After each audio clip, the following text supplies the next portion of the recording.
Bismillahi walibni warohil kudus al ilahul wahid. Demi nama Bapa, Putra dan Rohul Kudus ketiganya yang esa. Shalom sahabat yang dikasih oleh Tuhan. Berjumpa kembali dengan saya di channel ini. Terima kasih buat teman-teman yang selalu setia mendukung perkembangan channel ini dengan cara subscribe, like, komen, dan share. Tuhan memberkati kita. Teman-teman yang dikasih oleh Tuhan, selamat mempersiapkan hari Natal dan hari yang luar biasa dan istimewa bagi seluruh umat manusia, di mana Kristus datang untuk menyelamatkan semua orang. Semua orang. Kalau ada orang yang menolak, biarlah urusannya. Teman-teman, sembari kita mempersiapkan Natal dan juga mau menyambut hari yang istimewa, mari yuk kita mencerdaskan kembali para polemikus.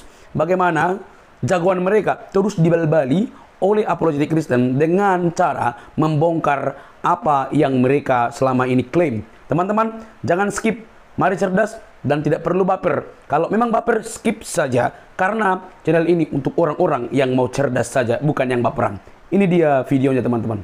Kalau kemarin saya berani mengatakan begini, apabila misalnya saya kurang teliti dalam membaca Alkitab atau saya tidak ada data yang cukup, misalnya belum saya pelajari maksudnya ya, saya akan bilang kalau itu belum saya pelajari atau belum saya temukan ya, belum saya kaji. Ya. Nah, kalau menurut saudara ini Yesus tidak pernah disebut manusia Tuhan lalu dituhankan, bagaimana ketika ada sosok manusia yang disebut manusia Tuhan selain Yesus? Kan ada juga bang dalam perjanjian lama kan, misalnya contoh ketika waktu itu Tuhan mengutus Musa, Tuhan mengatakan seperti ini kepada Musa, bukankah aku akan menjadikan abangmu Harun sebagai Allah? Itu kan ada. Bukan begitu. Harun sebagai nabi dan engkau sebagai Tuhan bagi Fir'aun. Kemudian gitu. juga jangan dibalik. Ya. Terus itu nanti dijawab oleh Yesus ketika Yesus ingin dilempari batu karena orang Yahudi menganggap Yesus menghujat. Karena dia menyamakan dirinya dengan Elohim. Tapi Yesus mengatakan, bukankah di dalam kitab Tauratmu siapapun yang diperintahkan untuk menyampaikan firman Tuhan, maka dia adalah Allah. Kayak gitu. Nah, sekarang yang saya tanya, bukan itu yang saya tanya. Ada nggak manusia yang disebut sebagai manusia Tuhan di dalam Bible? Pernah nggak Yesus disebut sebagai manusia Tuhan? Kalau untuk dua kata itu lalu dipadukan, saya belum dapat ya bang. Tapi kalau kepada orang lain ada nggak? Manusia disebut manusia sekaligus juga disebut Tuhan. Iya. Yang saya hanya temui ya, itu hanya ada misalnya sekedar disebut sebagai tetapi engkau hai manusia Allah. Nah itu. Dalam 1 Timotius 5 kalau nggak salah kan? Ya, ada yang istilahnya. 1 Timotius 6. Ya 1 Timotius 6 ayat 12 atau 11. Berapa itu bang? 11 ya. Dikatakan tetapi hai engkau manusia Allah, jauhilah semuanya itu, kejarlah kasih keadilannya dan seterusnya. Itu kalau istilah kata itu ada. Yesus tidak pernah disandingkan dengan sandingan gelar itu, manusia. Jadi maksudnya Allah. Man of God bang, man of God. Manusia ya, Allah. Manusia Tuhan itu artinya dia manusia dan juga adalah Tuhan. Hai manusia Tuhan. Apakah seperti itu artinya atau gimana menurut saudara? Kalau yang saya pelajari ya, sekedar yang saya pelajari. Kan itulah yang saya katakan sama Bang Suma tadi. Waktu Yesus awalnya kan eksistensinya kan itu kan nggak ada di dunia. Dia kan bersama-sama dengan Allah, yaitu firman itu. Kemudian dia berubah atau berinkarnasi menjadi manusia.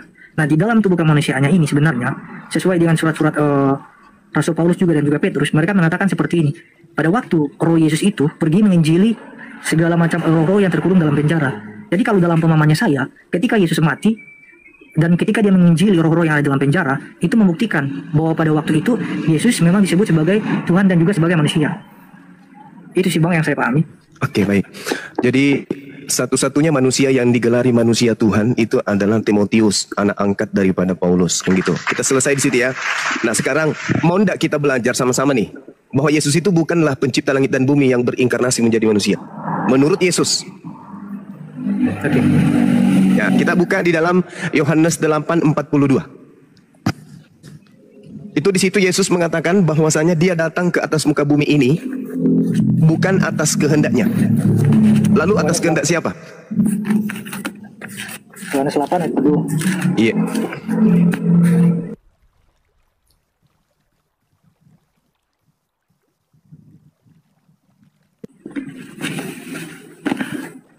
Iya, Bang. Dia datang atas kehendak siapa? Kata Yesus kepada mereka, jikalau Allah adalah Bapamu, kamu akan mengasihi aku, sebab aku keluar dan datang dari Allah, dan aku datang bukan atas kehendakku sendiri, melainkan Dia yang mengutus aku. Nah, sebelum Yesus ada di atas muka bumi ini, sebelum bumi ini dicipta, alam semesta ini dicipta, yang berkehendak cuma satu, betul? Dalam hal apakah pengutusan Yesus tadi atau dalam hal misalnya sebelum dunia diciptakan? Tuhan itu ada berapa kehendak pada dirinya? Yang punya wewenang berkehendak dalam diri Tuhan itu ada berapa?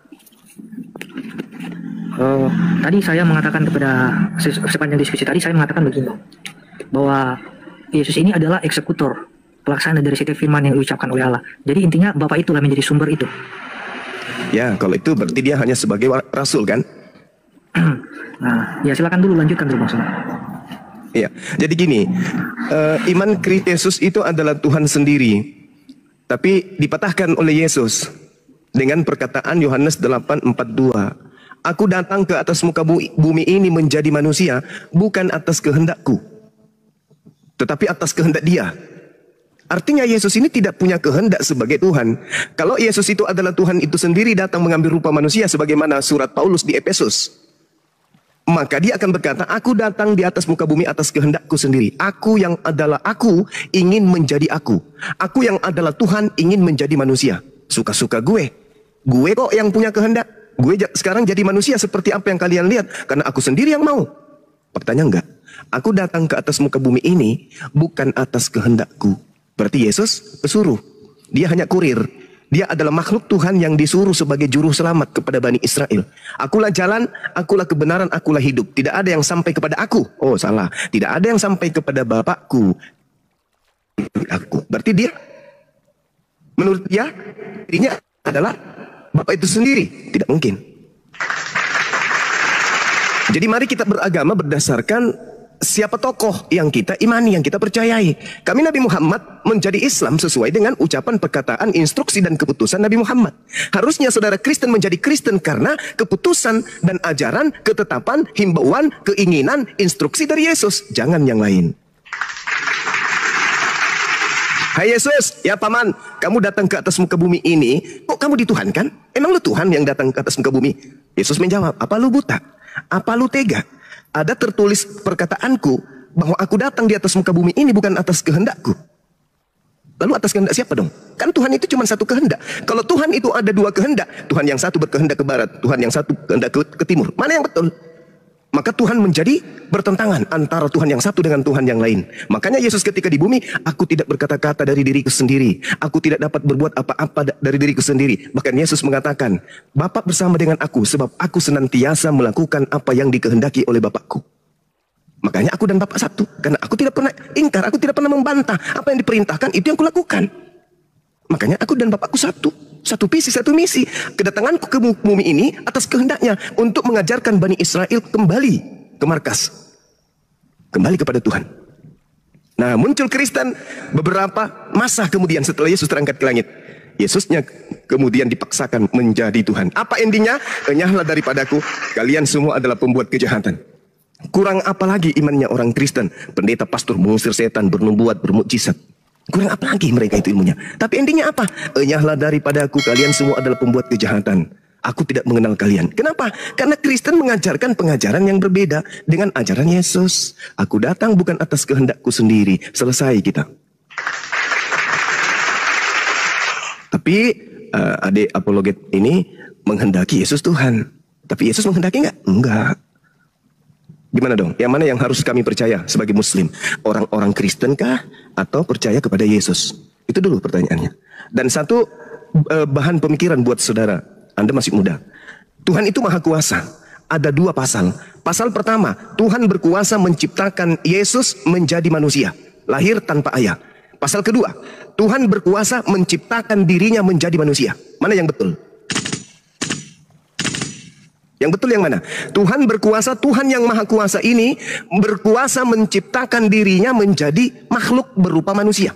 Atau pasal yang pertama tadi, Tuhan maha kuasa berkuasa menciptakan ciptaannya, makhluknya, hambanya, utusannya, rasulnya lahir tanpa ayah. Yang mana yang betul? Pasal pertama apa pasal kedua? Kalau saya jawab bisa kedua-duanya. Oh nggak bisa dong, nggak bisa dong. Kalau habis ini ada tanggapi. Kalau Anda mengatakan bisa kedua-duanya, berarti Tuhan yang maha kuasa berkuasa menciptakan dirinya menjadi manusia yang tidak berkuasa. Kalau itu terjadi, maka Tuhan lebih berkuasa menciptakan Tuhan yang juga berkuasa. Itu lebih rasional. Tuhan menciptakan Tuhan baru yang juga sama kuasanya, daripada dia menciptakan dirinya menjadi tidak maha kuasa. Aku tidak dapat berbuat apa-apa dari diriku sendiri. Ini mah bukan Tuhan. Kembali ke pasal yang pertama, Tuhan berkuasa menciptakan ciptaannya lahir tanpa ayah. Itu lebih pas. Kalaupun Tuhan ingin menciptakan pribadi baru, Tuhan ingin menjadikan dirinya menjadi makhluk, maka itu lebih baik Tuhan menciptakan Tuhan baru yang setara, yang sepadan dengan dirinya, turun ke bumi. Nah, sekarang permasalahan Tuhan itu dua. Sampai-sampai ada Tuhan kembar. Tuhan yang pertama menciptakan Tuhan baru yang kembar dengan dirinya. Maka larilah kita kepada pengajaran apa? Animisme, politeisme, banyak Tuhan. Padahal Yesus memberikan hadiah. Yohanes 17 nomor 3. Hidup kekal itu adalah mereka mengenal engkau satu-satunya. Kalau satu-satunya jangan mimpi jadi dua, apalagi tiga. Kata siapa? Kata Yesus. Nah, alhamdulillah kami Muslim lebih percaya kepada Yesus daripada Kristen sendiri. Demikian. Silakan. Oke. Tadi Bang semua mengatakan kan, lebih manakah yang bisa dipercayai? Apakah pasal pertama atau pasal kedua? Saya menjawab kedua-duanya. Nah, jadi kalau misalnya Tuhan itu maha kuasa, berarti dong justru dia tidak pernah menjadi maha kuasa, karena justru dia sudah menjadi manusia dan tidak bisa berbuat apa-apa. Nah, oke, kalau itu pemikiran Bang Suma nggak apa-apa begitu. Tapi saya punya pemikiran begini Bang, kalau yang misalnya yang tadinya dia bisa menjadi manusia, itu saya akan katakan dia maha kuasa. Karena kalau bicara maha kuasa, dia bisa menjadi apa saja. Nah, bagaimana ketika dia sudah menjadi manusia? Apakah kemahakuasaannya ini hilang seketika? Tentu saja tidak. Karena berdasarkan dengan catatan Alkitab, ketika Yesus mati, saya kan mengatakan dari awal tadi kan, ada pernyataan dari para rasul-rasul, ketika Yesus mati, Yesus itu pergi menginjili orang-orang yang sudah mati, yang ada di dalam alam kubur, alam maut ya. Kemudian setelah itu dia bangkit pada hari ketiga, dan setelah itu dia mengenakan tubuh yang sama yang sebelumnya itu. Nah, dari indikasi ini saya menyimpulkan bahwa ternyata yang fana itu adalah tubuh yang dikenakannya, sedangkan sifatnya atau rohnya sebagai Tuhan itu tidak pernah fana. Jadi dari sini saya meyakini bahwa Yesus itu bukan berarti menjadi manusia lalu seketika itu hilang ke manusia, hilang ketuhanannya, tidak seperti itu. Nah, kalau juga Bang Suma mengatakan tadi kan kepada saya bahwa pertama, Yesus berkata dalam Yohanes 5 ayat 30, aku tidak dapat berbuat apa-apa dari diriku sendiri. Aku menghakimi sesuai dengan apa yang aku dengar, dan penghakimanku adil sebab aku tidak menuruti kehendakku sendiri, melainkan kehendak Dia yang mengutus aku. Saya membenarkan Bang, kalau Yesus itu adalah utusan. Karena kalau bicara eksistensi, Yesus berasal dari surga kan. Kemudian Yesus itu melaksanakan apa yang diperintahkan oleh Bapa kepadanya. Nah, patutlah kita menyebut itu sebagai utusan, karena memang itu benar. Tetapi Bang, yang saya juga mau narasikan di sini adalah utusan yang dimaksudkan kepada Yesus itu merupakan utusan yang beda banget sama nabi-nabi yang sebelum Yesus. Kalau dari segi mujizat, banyak kok nabi-nabi yang ada mujizat dari nabi-nabi yang lain. Kalau dalam hal mujizat ada nabi-nabi juga. Bahkan mungkin kalau bisa dikatakan ya, ada yang nabi yang lebih hebat daripada Yesus yang diizinkan oleh Tuhan untuk membuat mujizat. Misalnya contoh Musa dan lain sebagainya lah. Nah, oke, saya mengerti mengenai tentang hal mujizat ini. Tetapi Bang, kalau kita melihat keberadaan atau eksistensi dari Yesus, Yesus ini beda Bang. Tidak pernah ada satupun di dalam Alkitab mengenai tentang penghakiman ya, dalam Yohanes 5 Bang, ayat 19 dan yang seterusnya. Kalau disebut sebagai hakim, ada nabi-nabi tertentu atau dalam kitab perjanjian lama ya, orang-orang Israel itu memiliki misalnya hakim-hakim, kemudian ada imam, ada nabi ya. Nah, tugas dari misalnya hakim-hakim ini, mereka ini yang memerintahkan orang-orang Israel, misalnya kalau atau menyuruh orang Israel untuk melaksanakan konstruksi dari Tuhan. Nah, itu dia. Tetapi kalau berbicara tentang hakim yang diberikan kepada Yesus, walaupun tadinya Bang Suma mengimani dia hanya sekedar utusan, dan saya juga mengakui dia itu utusan, tetapi ada perbedaannya juga di sini Bang. Perbedaannya adalah gini Bang. Di dalam Yohanes pasal 5, Yesus mengatakan seperti ini. 26. Sama seperti Bapa mempunyai hidup dalam dirinya sendiri, demikian juga diberikannya anak mempunyai hidup dalam dirinya sendiri, dan ia telah memberikan kuasa kepadanya untuk menghakimi, karena ia adalah anak manusia.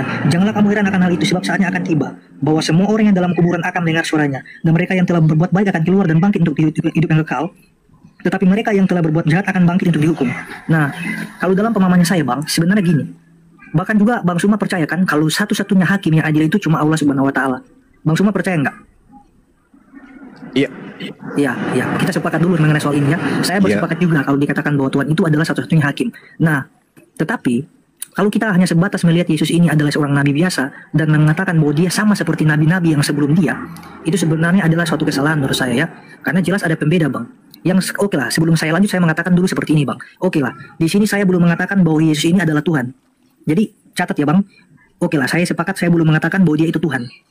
Jadi saya mengulang ya, saya belum mengatakan di sini dia adalah Tuhan yang pertama dulu. Nah, tetapi kalau ketika kita melihat dalam catatan Yohanes pasal 5 ini, ayat 26, 27, 28, seharusnya kalau Bang Suma juga sepakat bahwa Tuhan satu-satunya hakim yang akan menghakimi manusia, kenapa Yesus yang adalah manusia atau hanya utusan sebagai manusia biasa, kenapa dia memegang otoritas ini? Kenapa dia dipercayakan? Bahkan kan Bang, kalau kita berbicara mengenai tentang penghakiman di akhirnya nanti Bang, jelas-jelas kalau Yesus hanya sebagai utusan atau manusia biasa, tentunya Yesus pun akan dihakimi juga Bang. Yesus akan termasuk dalam orang yang akan dihakimi, bukan dia yang menghakimi, melainkan Tuhan akan menghakimi Yesus. Kalau seandainya konsepnya Yesus adalah manusia biasa, sama halnya juga dengan nabi-nabi yang sebelum Yesus. Tetapi yang menjadi pertanyaan terbesar saya di sini, kenapa Yesus menjadi hakim, bahkan menghakimi orang-orang yang sudah mati Bang? Ini pertanyaan saya. Oke lah, saya mengakui dia utusan Bang. Tetapi ketika dikatakan dia hanya sekedar utusan, sama halnya dengan nabi-nabi lain, itu saya nggak terima Bang. Jadi saya mau mengarahkan pemikiran Bang Suma kepada hal ini. Kenapa sampai-sampai Yesus memegang gelar sebagai hakim ini? Kenapa Tuhan begitu mempercayakan segala sesuatu yang sebenarnya ini adalah tugas dari Tuhan sendiri, dan sebenarnya tidak patut bagi manusia mengambil tugas ini, karena manusia pun adalah makhluk yang lemah dan juga berdosa, sama halnya dengan nabi-nabi sebelumnya. Nah itu Bang. Yang kedua Bang, sudah? Ya, oke, itu dulu Bang, lanjutkan dulu. Ya, saya tanggapi dulu ya. Ya. Oke. Terkait ketika Anda sudah mengakui Yesus itu utusan, sebenarnya iman saudara itu sudah gugur di situ. Anda harusnya sudah gulung tikar. Ketika Anda mengakui Yesus itu utusan, selesai, pecah telur. Nah, kenapa demikian? Karena pencipta langit dan bumi itu bukan utusan. Di dalam Yesaya 63 nomor 9, bukan seorang duta atau bukan seorang utusan, melainkan Tuhan sendirilah yang menyelamatkan mereka. Dia yang menebus mereka dengan kasih. Nah sekarang saya jelaskan kepada adik ini, Yesaya 63:9. Bukan seorang duta, bukan seorang utusan. Yesus itu seorang, Yesus itu duta, Yesus itu utusan. Berarti bukan Yesus. Loh, tetapi dia, tunggu sabar. Di dalam Kisah Para Rasul 2 nomor 22, orang Israel harus tahu yang kumaksud adalah Yesus, yaitu orang yang dari Nazaret, yang ditentukan oleh Tuhan untuk melakukan mujizat-mujizat yang dilakukan oleh Allah melalui perantaraan Yesus. Saya ulang, yang dilakukan oleh Allah melalui perantaraan Yesus. Kembali Yesaya 63 nomor 9. Bukan Yesus dan bukan utusan, melainkan aku sendirilah yang menyelamatkan manusia melalui Yesus, melalui Musa, melalui Daud, melalui Harun, melalui Salomo. Itu satu. Yang kedua, ketika Anda bangga Yesus itu dari surga, baca 1 Korintus 15:48. Apa itu? Makhluk-makhluk surga sama seperti Yesus yang datang dari surga. Gugur, pecah telur dua. Gugur lagi kan? Nah, kemudian ketika Anda mencoba mengambil sebagai seorang Kristen, mengambil data bahwa Yesus masuk ke dalam kubur penginjilan. Ingat. Itu adalah tanda untuk angkatan jahat. Masuk ke kubur, itu adalah angkatan jahat. Masuk ke dalam perut ikan Yunus, itu adalah simbol tanda untuk angkatan jahat. Coba Anda lihat di dalam Matius 12. Angkatan jahat ini, angkatan tidak setia ini, minta satu tanda, dan tidak akan diberikan satu tanda apapun kecuali tanda Yunus, sebab 3 hari 3 malam Yunus dalam perut bumi ikan, demikian juga anak manusia 3 hari 3 malam dalam perut bumi. Itu untuk siapa? Untuk angkatan jahat. Kalau 3 hari 3 malam dalam perut bumi, maka hari ketiganya dia kemana? Terangkat bangkit. Itu simbol untuk siapa? Angkatan jahat. Anda sedang mengimani angkatan jahat. Ingat, oknum yang masuk ke alam kubur itu adalah Lucifer, Helel bin Zakar. Yesaya 14 nomor 15. Akan tetapi ke dunia orang mati akan kuturunkan engkau, ke liang kubur yang paling dalam aku masukkan engkau. Jadi yang dimasukkan ke alam kubur itu adalah Helel bin Zakar, Lucifer, iblis. Kenapa Yesus kemudian mengambilkan simbol turun ke bumi, turun ke perut bumi itu sebagai simbol untuk angkatan jahat? Karena yang masuk ke dalam perut bumi itu adalah iblis. Bangkit pada hari ketiga yang ditemui oleh pengarang-pengarang Bible itu siapa? Iblis. Yang datang kepada Paulus itu siapa? Iblis. Yang datang kepada Pulau Patmos itu siapa? Iblis. Yang datang kepada Aeneas itu siapa? Iblis. Paham sampai sini? Paham ya? Yang ketiga, Yesus hakim. Kenapa Yesus hakim? Kenapa bukan Nabi Musa? Kenapa bukan Nabi Muhammad? Kenapa bukan Abraham? Kenapa Yesus turun kedua kalinya? Karena dia turun untuk menjadi hakim. Mau bukti? Mari kita lihat. Di dalam pengajaran Yesus yang dikabarkan kemudian oleh saudara-saudara Kristen sendiri melalui Matius 19. Aku berkata kepadamu, sesungguhnya pada waktu penciptaan kembali anak manusia. Tuhan, langit dan bumi bukan anak manusia. Bersemayam di atas tahta kemuliaannya. Kamu, apa kata kamu di situ? Kamu yang telah mengikuti aku. Berarti humais, kalian kalian semua yang mengikuti aku akan duduk juga di atas ke-12 tahta Daud, tahta untuk menghakimi, Berarti yang ikut ke Yesus juga menjadi hakim. Bukan cuman Yesus, gugur lagi. Nah, saya teruskan sedikit. Kenapa Yesus turun menjadi hakim? Coba Anda lihat di dalam Yohanes 12 nomor 48. Apa kata Yesus? Barang siapa yang menolak aku, barang siapa yang tidak menerima perkataanku, dia sudah ada hakimnya, yaitu firman yang telah aku katakan kepada mereka. Firman itulah kelak yang akan menjadi hakimnya di akhir zaman. Saya ulang, Yohanes 12:48. Barang siapa yang menolak aku, tidak menerima firmanku, dia sudah ada hakimnya, yaitu firman yang telah aku katakan kepada mereka. Firman itulah kelak yang akan menjadi hakim di akhir zaman. Pernah nggak Yesus mengatakan kepada muridnya, akulah Alfa dan Omega? Pernah nggak Yesus mengajarkan kalau dia adalah yang awal dan akhir? Pernah nggak Yesus mengatakan akulah sang bintang timur? Pernah nggak Yesus mengatakan akulah Tuhan yang datang dalam rupa manusia? Nggak pernah. Berarti perkataan-perkataan itu yang muncul dari gereja itu tidak akan menjadi bahan penghakiman, materi-materi pengadilan nanti di pengadilan Yesus. Yang menjadi perkataan-perkataan yang menjadi sub-sub materi pengadilan Yesus adalah, aku diutus hanya kepada domba yang hilang dari Bani Israel. Aku tidak berkata-kata dari diriku sendiri. Waspadalah kepada pengajar palsu yang datang kepadamu nyamar seperti domba, padahal mereka adalah serigala. Aku adalah utusan Bapa. Hidup kekal itu adalah mereka mengenal engkau satu-satunya Tuhan dan mengenal aku yang engkau utus. Itu perkataan-perkataan itu. Kenapa? Karena Yohanes 17:8, segala firman yang engkau berikan kepadaku telah aku sampaikan. Telah aku sampaikan. Berarti Yesus sudah menyampaikan firman sebelum terangkat ke langit. Tidak ada lagi firman ke Lukas, ke Markus, Matius, Paulus, tak ada lagi. Sudah selesai semua. Berarti yang ditulis Markus, Matius ini dan juga Paulus ini firman dari mana? Firman dari makhluk yang adalah roh halus yang mengaku Yesus yang tadi yang masuk ke alam kubur dan keluar pada hari ketiga dan dituhankan oleh orang Kristen. Firman dari sanalah. Makanya ketika Yesus yang asli datang menghakimi, muncul juga Kristen-Kristen pengikut Yesus palsu. Mereka berkata, Tuhan, bukankah kami telah bernubuat pakai namamu, bermujizat pakai namamu, mengusir setan pakai namamu? Apa kata Yesus yang asli? Pada saat itulah aku akan berterus terang kepada mereka Kristen, enyahlah daripadaku, kalian semua adalah pembuat kejahatan. Sungguh aku tidak mengenal kalian. Sakit nggak digituin sama Yesus? Sakit. Kenapa? Karena Kristen hari ini bukan pengikut Yesus Al-Masih, Yesus Kristus. Kristen hari ini adalah pengikut Helal bin Zakar yang datang bangkit pada hari ketiga, yang dituhankan kemudian oleh orang Kristen. Coba lihat nih, kalau saya tanya adik, pasti adik ini klepek-klepek. Markus 16 nomor 12. Penulisnya mengatakan begini, lalu Yesus menampakkan diri kepada kedua orang tersebut dalam rupa yang lain. Pertanyaan saya, dari mana Markus tahu kalau itu adalah Yesus dalam rupa yang lain? Itu adalah orang yang lain yang datang kepada orang-orang setelah Yesus terangkat ke langit.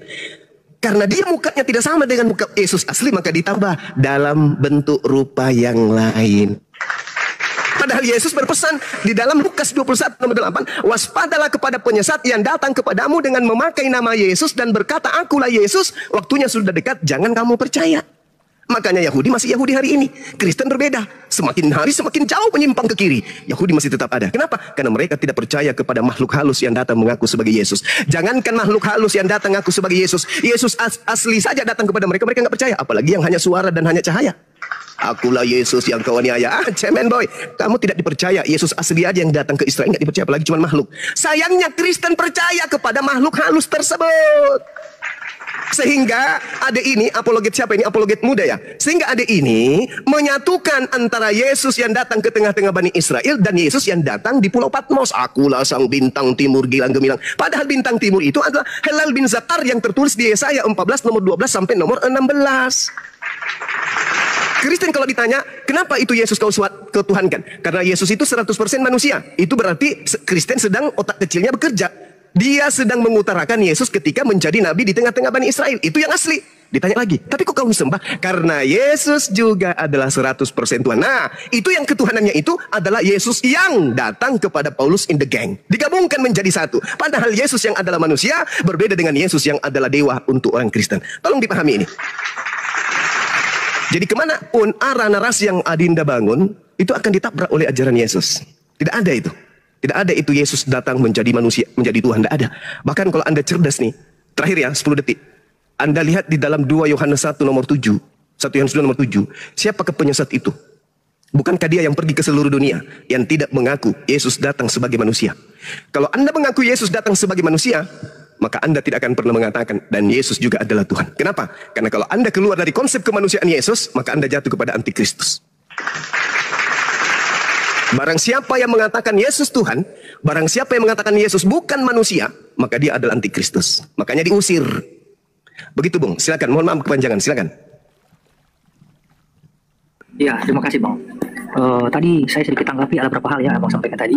Abang mengatakan bahwa yang pertama mengenai tentang hakim ya. Jadi tidak mungkin ada seorang yang menjadi hakim tanpa ada yang disebut sebagai terdakwa di sini. Itu yang pertama. Nah, apakah narasi ini Abang memaknainya sebagai karena orang-orang Kristen itu menganggap bahwa Yesus itu Tuhan, makanya justru kedatangan Yesus diizinkan menjadi hakim, justru menghakimi orang-orang Kristen karena telah menganggap Yesus sebagai Tuhan. Nah, itu yang pertama kan tadi Abang sampaikan. Kalau memang benar seperti itu narasinya, saya akan membantahnya begini Bang. Di dalam Yesus mengatakan bahwa bukankah kami telah bernubuat demi namamu, bukankah kami telah mengusir setan demi namamu. Jadi di sini Yesus sudah mengatakan bahwa inyalah kamu sekalian pembuat kejahatan. Nah, bahkan ada juga satu dalil yang Yesus katakan seperti ini. Apabila hidup keagamaanmu tidak lebih benar daripada orang-orang Yahudi dan orang ahli Taurat, sesungguhnya kamu tidak akan masuk ke dalam kerajaan surga. Jadi sebenarnya begini, kalau kita melihat ya penjelasan Yesus di sini, Yesus tidak pernah mengatakan oleh karena sebab orang Kristen mengatakan Yesus itu adalah Tuhan, maka berakibat mereka itu diusir atau tidak diselamatkan. Bukan begitu Bang pengertiannya di sini. Pengertiannya adalah ketika Yesus tadi mengatakan jikalau hidupmu tidak lebih benar daripada hidup agama orang-orang Yahudi, kamu tidak akan masuk ke dalam kerajaan surga. Artinya apa di sini? Kalau kita melihat kelakuan atau sifat-sifat dari orang-orang Yahudi ini, mereka ini suka-suka mencari-cari kesalahan orang. Kalau kita membaca seluruh rangkaian cerita dalam Alkitab, ada begitu banyak hal yang terjadi dan tidak pernah ada orang Yahudi dan tidak pernah ada orang maksudnya gini, dan tidak pernah ada orang-orang Yahudi yang tidak ada di situ. Pasti semua ada di situ. Mereka ini adalah orang-orang yang setiap kali ada masalah selalu ada di situ. Jadi makanya Yesus memakaikan suatu nasihat ya kepada murid-muridnya. Jikalau hidup keagamaan tidak lebih benar daripada mereka, maka sesungguhnya kamu tidak akan masuk ke dalam kerajaan surga. Itu sudah jelas-jelas dikatakan kepada murid-muridnya. Nah, tadi kan Abang juga menarasikan bahwa murid-murid Yesus ini adalah orang-orang yang akan menjadi hakim, duduk bersama-sama di atas tata bersama-sama dengan Yesus. Kalau semisalnya Bang, nasihat ini yang dikatakan Yesus tadi kepada murid-muridnya, hidup mereka tidak lebih benar daripada orang-orang Yahudi, otomatis jelas mereka nggak akan pernah masuk surga Bang, karena sesuai dengan penjelasan dalil yang Yesus katakan tadi tersendiri. Nah, tapi buktinya apa? Buktinya mereka kan duduk di atas tata. Berarti gini Bang, yang ditekankan Yesus adalah mengenai tentang pola hidup, perilaku orang-orang yang mengaku dirinya sebagai yang membawa ajaran Musa atau Taurat, tetapi tidak berlaku senonoh di hadapan orang-orang, suka mencari kepentingan diri sendiri. Mereka itulah adalah orang-orang yang ditolak. Makanya juga dikatakan kan, kamu telah bernubuat, kami telah mengusir setan demi namamu. Kemudian Yesus melanjutkan, kenyala daripada aku, kamu sekalian pembuat kejahatan. Jadi di sini yang ditolak itu bukan tentang karena ada orang-orang yang mengaku Yesus sebagai Tuhan, bukan. Tetapi yang ditolak sini adalah perilaku orang-orang yang walaupun menyebut diri mereka Kristen, tetapi pola hidup mereka tidak sesuai dengan apa yang Yesus katakan, maka mereka itu adalah orang-orang yang akan ditolak. Jadi dalam pemahaman Kristen Bang, kami tidak hanya sekedar beriman bahwa kami sudah diselamatkan terus otomatis kami langsung masuk ke surga. Nggak begitu konsepnya Bang. Rasul Paulus mengatakan bahwa kerjakanlah keselamatanmu dengan takut dan gentar. Berarti ketika kita sudah menerima anugerah atau keselamatan, kita patut mengerjakan keselamatan itu. Karena sesungguhnya konsep keselamatan berarti adalah suatu kesempatan yang diberikan oleh Tuhan bagi manusia dalam membenahi hidupnya sehari-hari. Itu yang kami pahami Bang. Jadi nggak sekedar hanya kami orang Kristen ketika sudah percaya Yesus, ketika sudah ditebus dosanya maka masuk surga, bukan seperti itu. Nah, saya juga menanggapi begini Bang ya. Kalau Abang tadi mengatakan bahwa misalnya murid-murid pun itu kan sama juga duduk di atas tata bersama Yesus, berarti gugur dong argumentasi saya bahwa Yesus sebagai satu-satunya hakim. Nggak begitu Bang. Jadi begini, ketika dikatakan dalam Yohanes 5 tadi, Yesus ini akan menghakimi mereka yang hidup dan yang mati. Jadi di sini tidak hanya terdapat tidak ditujukan kepada kalangan-kalangan tertentu aja Bang. Jadi ini berbicara secara universal. Coba kita lihat ya di dalam Yohanes 5 tadi. Saya bacakan dulu dalilnya. Ayat 28. Janganlah kamu heran akan hal itu, sebab saatnya akan tiba bahwa semua orang dalam kuburan akan mendengar suaranya, dan mereka yang telah berbuat baik akan keluar dan bangkit untuk hidup kekal, tetapi mereka yang telah berbuat jahat akan bangkit untuk dihukum. Nah, ada dua Bang, penghakiman kepada orang yang jahat dan orang yang baik. Tentu tidak hanya segelintir orang yang Abang masukkan tadi, apalagi kalau misalnya Bang, Abang memasukkan itu untuk kalangan Kristen, orang-orang Kristen yang menuangkan Yesus sebagai Tuhan, itu sebenarnya salah besar Bang. Karena di sini apa dikatakan? Bahwa orang-orang yang hidup, yang berbuat jahat akan bangkit untuk dihukum, sedangkan yang berbuat baik akan bangkit untuk memperoleh hidup kekal atau diselamatkan. Jadi tujuan Yesus menjadi hakim di sini tidak hanya sekedar sesuai dengan yang Abang tuduhkan tadi ya, oleh karena ada orang Kristen yang menjadikan dia Tuhan kemudian dia berperan sebagai hakim. Nggak seperti itu Bang. Tetapi yang disebutkan hakim kepada dia adalah untuk semua manusia, baik dari Islam, Kristen, Hindu, Buddha dan sebagainya. Setiap orang yang mati dan kemudian berperilaku baik dan yang buruk, mereka itu akan dihakimi menurut perbuatan mereka masing-masing Bang. Jadi dari sudut pandang ini bang, silakan abang jawab bang. Kira-kira Yesus ini siapa kalau dia misalnya hanya sekedar nabi biasa? Nah baru abang juga mengatakan tadi kepada saya mengenai tentang Yesus disebut sebagai orang yang telah matikan tadi. Kemudian dia itu masuk ke dalam kubur. Kemudian yang dipercaya oleh orang Kristen 3 hari 3 malam. Ini adalah tanda angkatan-angkatan yang sesat yang abang katakan tadi kalau tidak salah ya. Nah itu pertanda angkatan jahatnya. Mengapa Yesus mencontohkan atau menganalogikan kematiannya sama halnya dengan Yunus yang ada di dalam perut ikan? Kenapa? Karena yang Yesus ambil poin yang terpenting adalah begini bang.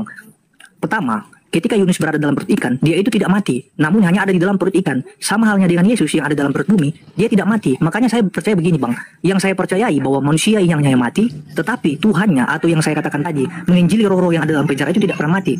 Kemudian saya tanggapi begini bang, abang mengatakan juga kepada saya tadi bahwa orang-orang yang bersama-sama dengan Yesus yaitu Yakobus, Petrus dan Andreas mungkin saudaranya ya. Ketiga orang ini yang dibawa Yesus di atas bukit, kemudian Yesus menampakkan diri dalam rupa kepada mereka. Nah ini bang kejadiannya ini berlangsung ketika Yesus masih bersama-sama dengan murid-muridnya. Bukan itu terjadi ketika Yesus sudah jauh terangkat ke surga bang, seperti yang abang katakan tadi. Nggak begitu konsepnya. Nah baru abang menanyakan bagaimana dari mana Markus mengetahui kalau Yesus benar-benar menampakkan diri kepada murid-muridnya. Nah itu yang abang tanyakan kan tadi. Jadi saya memakai dalilnya begini bang ya. Di dalam murid-murid Yesus ini bang, kita hanya percaya bahwa 12 murid saja, bahkan ada 120 murid, bahkan ada banyak murid-murid ya, walaupun yang lain itu sudah mengundurkan diri. Tetapi kalau yang disebut Markus ini siapa sih? Markus ini adalah disebut juga Yohanes ya. Dia ini adalah murid dari Barnabas, teman sekerja Paulus ya. Bahkan kalau disebut juga Barnabas adalah orang tua rohani dari Paulus. Jadi Barnabas ini yang kemudian adalah disebut di dalam Alkitab bahwa dia adalah orang yang penuh dengan Roh Kudus. Jadi Markus ini atau disebut Yohanes ini yang menjadi penulis kitab ini lah yang menjadi orang yang menceritakan tentang kejadian ini. Dari mana dia mengetahuinya? Tentu saja dari cerita-cerita yang dikatakan oleh Barnabas kemungkinan dari gurunya sendiri. Dan dari mana Barnabas menerima? Karena Barnabas ini adalah seorang murid Yesus juga yang walaupun tidak secara khusus yang 12 ini, tetapi dia juga menjadi bagian dari murid itu bang. Nah jadi kalau menurut saya dia mendapatkan informasi dari mana? Informasi dari murid-murid yang lain. Karena yang bekerja itu bang, itu bukan cuma sekedar 12 murid, tetapi ada murid-murid lain juga yang memberitakan firman Tuhan. Walaupun dijelaskan tidak secara spesifik ya, seperti halnya 12 murid ini dalam pemberitaan Injil mereka. Nah, kalau misalnya juga abang tadi mengatakan kepada saya mengenai tentang antikris ya, bahwa orang-orang yang mengatakan bahwa Yesus itu adalah manusia, yang tidak mengakui Yesus sebagai manusia, mereka itu adalah antikris. Kenapa ayat itu mengatakan seperti itu? Jelaslah. Karena begini, di dalam pemahaman Kristen kami percaya kok bahwa Tuhan itu datang dalam rupa manusia. Kami percaya. Kenapa kami mempercayai seperti itu? Karena begini, ketika Tuhan itu datang sebagai manusia, berarti Tuhan itu ketika kami percaya dia datang sebagai manusia, sama halnya juga kami percaya bahwa dia itu melakukan tujuannya ke dalam dunia ini, yaitu apa? Melaksanakan setiap kehendak Bapa dalam hidupnya. Di samping memberitakan kebenaran dari Tuhan, dari Bapaknya, dia juga mengatakan pada hari ini telah tertulis bahwa anak manusia akan diserahkan ke tangan orang-orang berdosa. Mereka akan menyiksa dia dan disalibkan dan bangkit dari hari yang ketiga. Makanya penulis surat-surat di sini Paulus mengatakan bahwa kalau tidak mengakui Yesus datang sebagai manusia, mereka adalah antikris. Nah, karena apa? Karena mereka tidak pernah mengimani bahwa Yesus itu sudah mati sebagai manusia, sudah menebus dosa manusia. Nah, persoalannya bang, kalau cuma hanya sekedar berbicara dari sisi kemanusiaan, abang mungkin akan mengakui, bahkan orang Islam semuanya mengakui Yesus itu manusia. Tetapi yang menjadi perbedaannya sini adalah orang Islam tidak pernah mengakui bahwa ketika Yesus datang sebagai manusia, orang Islam tidak pernah mengakui bahwa dia itu bertujuan untuk mati di atas kayu salib, kemudian bangkit dan memperdamaikan dosa manusia di hadapan Allah. Itu yang tidak pernah diakui oleh para orang Islam bang. Nah, kemudian juga abang tadi mengatakan di dalam kitab Yesaya ya, Yesaya 14 ayat 12, wa engkau bintang timur putar fajar, engkau telah jatuh, kan dia berkata seperti itu di dalam ayat itu. Nah, dimaksudkan putra fajar di sini itu tidak pernah ada penafsiran yang memang benar-benar menunjukkan apakah bintang timur atau putra fajar ini dimaksudkan kepada Lucifer. Tidak pernah ada bang penafsiran yang tepat mengenai tentang ini. Bahkan ini menurut saya masih ambigu bang. Kalau sekiranya memang ada narasi-narasi dari pihak kekristenan sendiri yang mengatakan bahwa Yesaya 14 ayat 12 ini adalah Lucifer, dia adalah seorang malaikat yang jatuh ke bumi, itu penafsiran yang masih ambigu bang. Belum terbukti kebenarannya apakah ini Lucifer. Tetapi gelar-gelar yang dikatakan kepada Yesus misalnya putra fajar ini, bintang gilang gemilang, ini udah jelas bang. Nah, yang masih kontradiksi ini dalam Yesaya 14 ini, ayat 12 ini, kita nggak bisa tahu ya referensinya yang benar ini dari mana sebenarnya. Karena ini bentuk interpretasi yang masih belum akurat bang. Itu kalau dari saya tanggapi soal ini. Nah, menyangkut juga ya yang Bang Suma katakan tadi.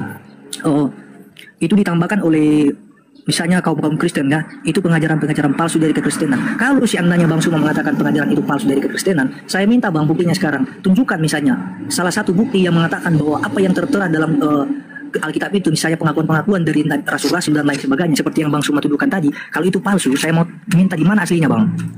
Dan dari tahun berapa itu misalnya diubah? Itu pertanyaan saya, seperti yang teman-teman Kristen lainnya tanyakan juga kepada kaum Muslim. Itu dulu Bang dari saya, silakan. Oke, jadi ini bias ya kemana-mana. Kita kerucutkan aja permasalahan. Jadi gini, terkait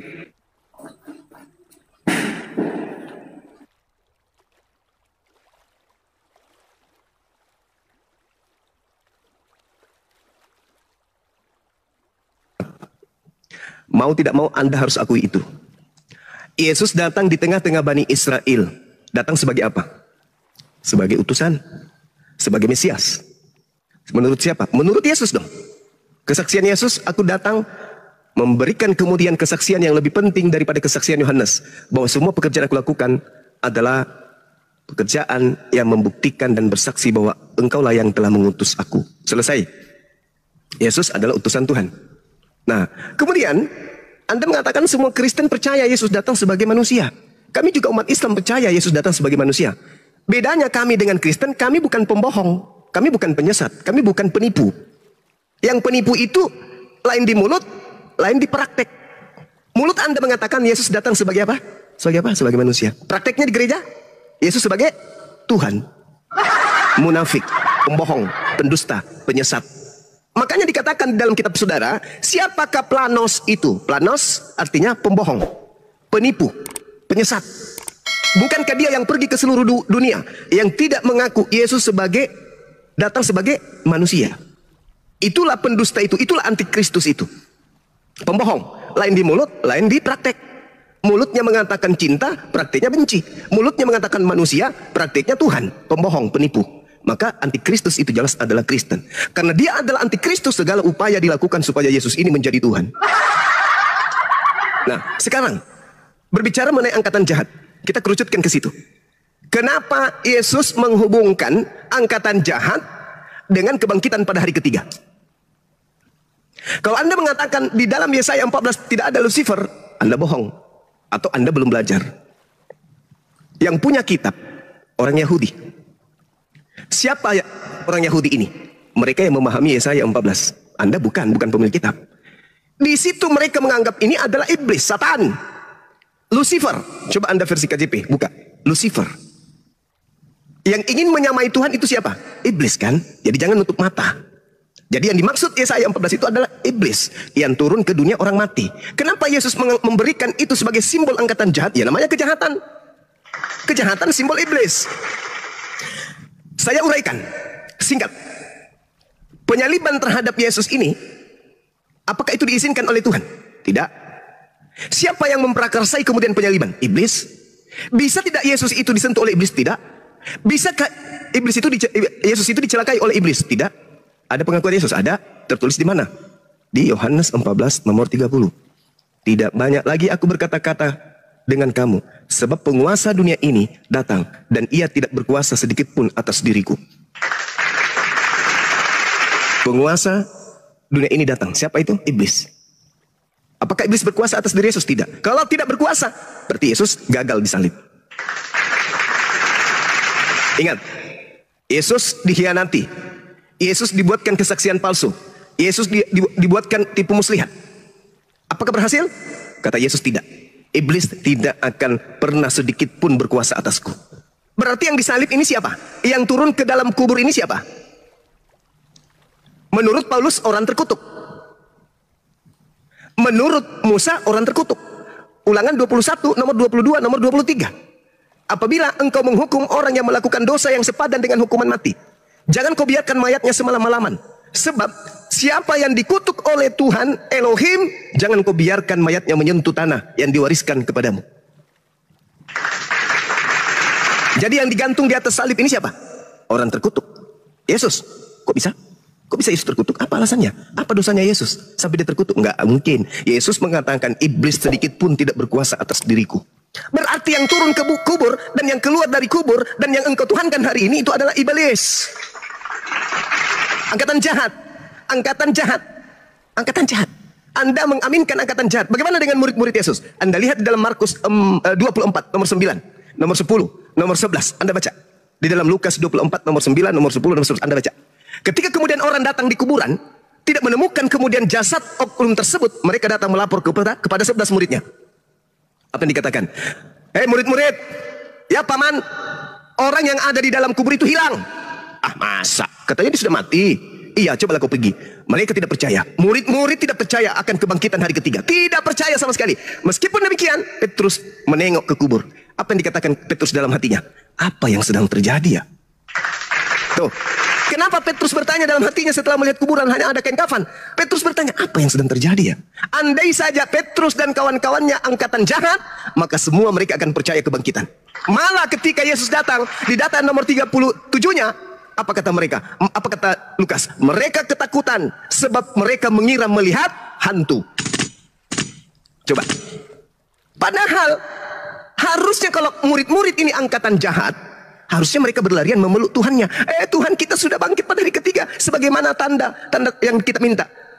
Ya guru, berikanlah tanda kepada kami. Tidak akan diberikan tanda kepada angkatan jahat selain tanda Yunus. Apa itu? Bangkit pada hari ketiga. Muridnya percaya enggak? Enggak, malah mengiranya melihat hantu. Tapi Kristen percaya bahwa kebangkitan itu adalah keselamatan. Siapa yang mengajarkan itu? Siapa yang mengajarkan? Iblis yang datang mengaku Yesus. Melalui siapa? Melalui Paulus. Mau bukti? Silakan Anda lihat di dalam Matius 12 yang saya bacakan tadi tentang angkatan jahat. Di situ Yesus menerangkan kemudian bahwasanya iblis masuk kepada orang yang bertaubat. Masuk ke dalam tubuhnya. Di dalam Matius 12 nomor 43. Apabila roh jahat keluar dari manusia, ia pun mengembara ke tempat-tempat yang tandus mencari pemberhentian. Tetapi ia tidak mendapatkannya. Lalu ia berkata, aku akan kembali ke rumah yang telah kutinggalkan itu. Maka pergilah ia dan mendapati rumah itu kosong, bersih, tersapu dan rapi teratur. Lalu ia keluar dan mengajak 7 roh lain yang lebih jahat daripadanya. Dan mereka masuk dan berdiam di situ. Maka akhirnya keadaan orang itu jauh lebih jahat daripada keadaannya semula. Demikianlah juga yang berlaku atas angkatan jahat ini. Jadi angkatan jahat kemasukan 8 roh jahat di dalam tubuhnya. Yang datang kepada Paulus itu bukan Yesus. Yang datang kepada Paulus itu adalah roh jahat. Angkatan jahat. Jelas itu. Makanya Kristen sebagai pengikut Yesus ajarannya aneh. Tuhan datang mati dibunuh manusia, nebus dosa manusia. Ajarannya aneh. Itu. Paham ya? Nah, saya kira begitu dari saya. Bahwasanya saya simpulkan yang kalian sembah itu adalah iblis. Mohon maaf nih, kita berdiskusikan, bukan menghujat. Yang kalian sembah itu adalah iblis yang ngaku-ngaku Yesus. Saya kembali sedikit, 1 menit. Habis itu Anda terangkan, tapi kalau bisa kita tiktokan aja, nggak usah terlalu panjang kayak gini. Karena materi ini sudah dihafal oleh netizen. Ketika Anda membaca Yohanes 5, nomor 28-29, silakan aja Yesus menghakimi seluruh manusia, silakan aja. Tapi apa penghakimannya? Manusia, ya paman, kenapa kau tidak menyembah aku? Menyembah kamu? Ya, kenapa bisa menyembah kamu? Karena aku mengajarkan sembahlah aku. Di mana, Cak Ayu? Di mana? Manusia, ya paman, kenapa kamu tidak ke gereja? Emang ada perintahmu? Nggak ada sih. Paman, kenapa kamu membiarkan kemudian dirimu tidak makan babi? Emang ada ajaranmu makan babi? Manusia, ya paman, kenapa kamu tidak kemudian ibadah minggu? Emang ada perintahmu ibadah minggu? Kenapa kau tidak menuhankan aku? Emang ada perintahmu menuhankan dirimu? Makan babi, tidak bersalah, emang ada? Ada perintahmu untuk menjadi Kristen? Tidak ada kan? Nah, apa yang mau dihakimi? Kalian Kristen. Yang dihakimi kalian. Orang akan dibangkitkan, diupah berdasarkan perbuatannya masing-masing. Yang baik masuk surga, yang jahat masuk neraka. Siapa yang jahat? Siapa yang jahat? Siapa angkatan jahat? Siapa yang kerasukan 8 roh jahat? Siapa yang mengajarkan kemudian menyembah kepada manusia? Siapa yang mengajarkan kemudian menyembah kepada roh? Yang jahat siapa? Yang memanggil Yesus Tuhan siapa? Yang bernubuat pakai nama Yesus siapa? Yang bermujizat pakai nama Yesus siapa? Siapa yang dinubuatkan sebagai angkatan jahat? Yang kemasukan 8 roh? Yang jahat masuk ke neraka. Makanya di dalam Matius 23 nomor 15, celakalah engkau wahai ahli Taurat, Paulus. Celakalah engkau wahai orang Farisi, Paulus. Celakalah engkau wahai orang munafik, Paulus. Engkau menyeberangi lautan, Paulus. Engkau menjelajahi daratan, Paulus. Engkau mentobatkan orang menjadi pengikut agamamu, Paulus. Setelah kau tobatkan, kau jadikan dia menjadi orang neraka, Paulus. Dan 2 kali lebih jahat daripada engkau sendiri, Kristen. Siapa orang Farisi? Ahli Taurat yang menjelajahi daratan meninggalkan Yerusalem, menjelajahi daratan menyeberangi lautan, mentobatkan orang-orang di luar Yerusalem menjadi pengikutnya. Itu siapa? Siapa? Paulus. Apa nama pendiri? Apa nama agama yang didirikan? Karisteng.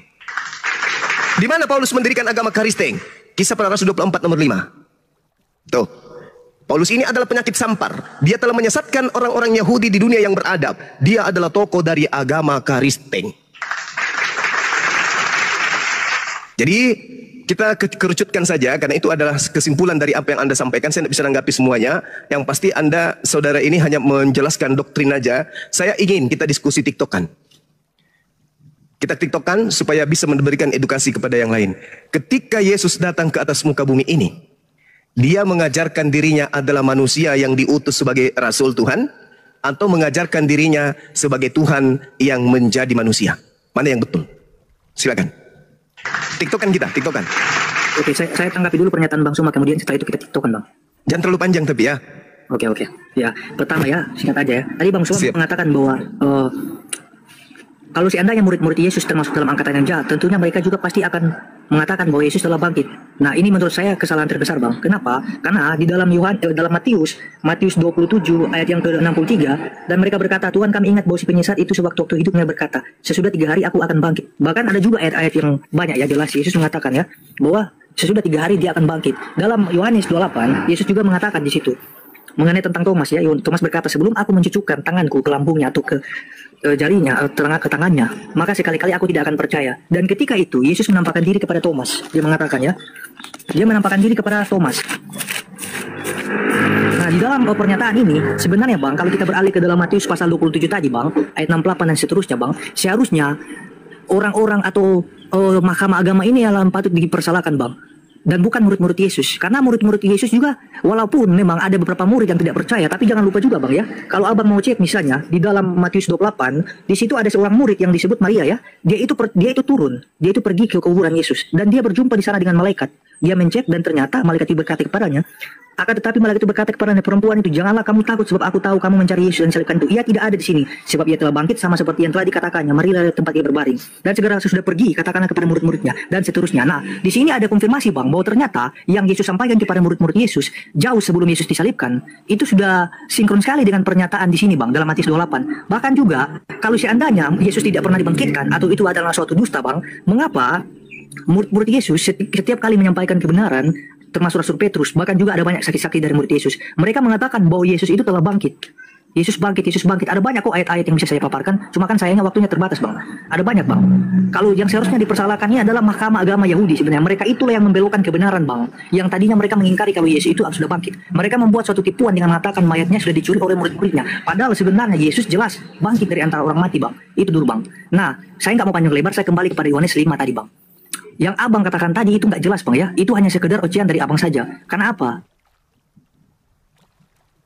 Bicara tentang penghakiman, Bang, itu berbicara secara universal, Bang. Tidak hanya sekedar kaum kekristenan tertentu. Nah, Abang Suma juga nggak menjawab pertanyaan saya ya. Kalau memang pernyataan-pernyataan dalam Alkitab ini itu palsu, kenapa Bang Suma nggak bisa menunjukkan yang aslinya, Bang? Itu dulu dari saya. Kemudian, kalau misalnya tadi juga, Bang, Abang hanya sekedar misalnya berkata bahwa itu akan dihakimi oleh kristenannya. Itu orang Kristen yang akan dihakimi. Pertanyaan saya, Bang, kalau misalnya Yesus itu bukan Tuhan, Bang, kalau misalnya Yesus hanyalah seorang nabi biasa, kita kan udah sepakat nih dari awal bahwa hakim itu adalah Tuhan. Kenapa Yesus menjadi hakim, Bang?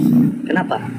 Karena bicara terdakwa ini bukan hanya sekedar Kristen ya, tapi saya mengatakan tadi universal. Semua orang dari kalangan manapun, dari agama tertentu, agama manapun, itu akan dihakimi oleh Yesus. Dan bukan penghakimannya menurut Abang Suma katakan tadi, beda, Bang. Saya bahkan nggak pernah bisa menjelaskan apa yang akan dihakimi. Tapi intinya kalau berbicara tentang penghakiman, jelaslah, Bang, untuk semua orang, Bang. Jadi nggak hanya sekedar dari pihak Kristen atau kalangan Kristen tertentu. Itu, Bang, dari saya. Dan Bang Suma nggak bisa menjawab ini, Bang. Kenapa Yesus menjadi hakim? Padahal yang kita ketahui, hakim itu hanyalah Tuhan. Apakah bisa Sang Pencipta ini bisa memberikan kewewenangannya atau otoritasnya kepada ciptaannya atau yang dimaksud kepada Yesus ini? Apakah bisa, Bang? Sebenarnya Anda tadi itu sudah mendengarkan Matius 19 jelas bahwa pengikut Yesus juga menjadi hakim. Selesai ya, di situ. Tapi kan begini, Bang, tadi. Ketika Abang mengatakan mereka juga duduk di atas tahta, kan? Nah, itu kan yang mengangkat mereka kan Yesus kan, tetapi yang menjadi hakim satu-satunya, yang berbicara kepada, yang membangkitkan orang-orang mati, yang menjadi hakim satu-satunya yang mampu berbicara di atas segala macam otoritas, itu adalah kepada Yesus. Nah, jadi begini, saya pakai dalil satu ya, saya tunjukkan dalil juga yang terakhir. Misalnya ya,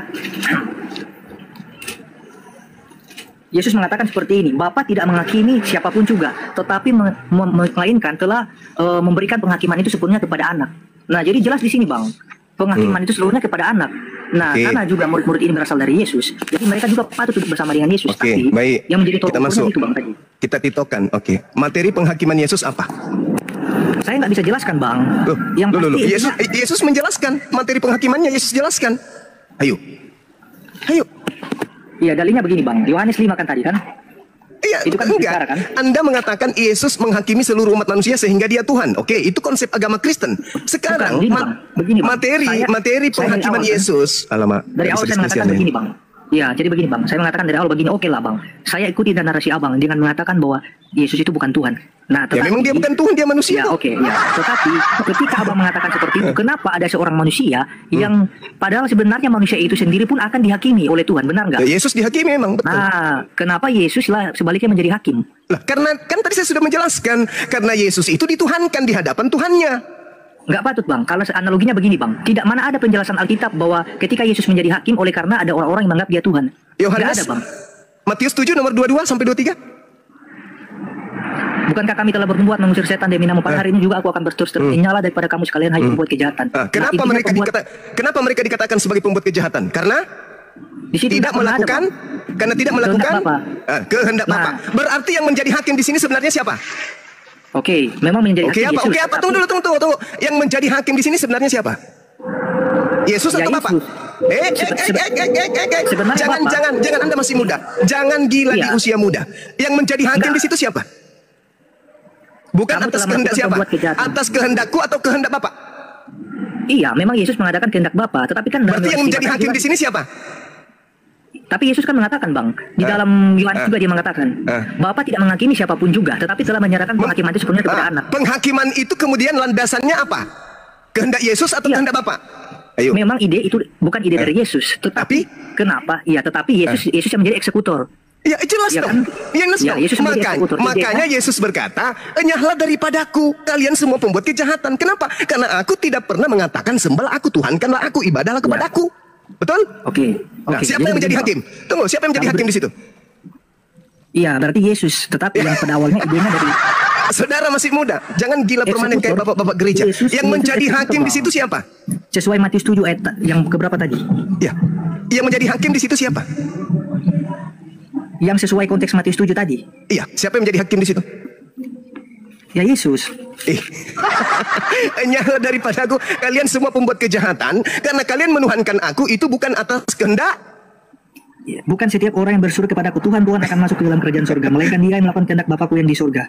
Pada hari terakhir Siapa itu orang akan Bapak? bersuruh kepadaku. Siapa itu Bapak? Siapa itu Bapak? Iya. Yesus atau bukan?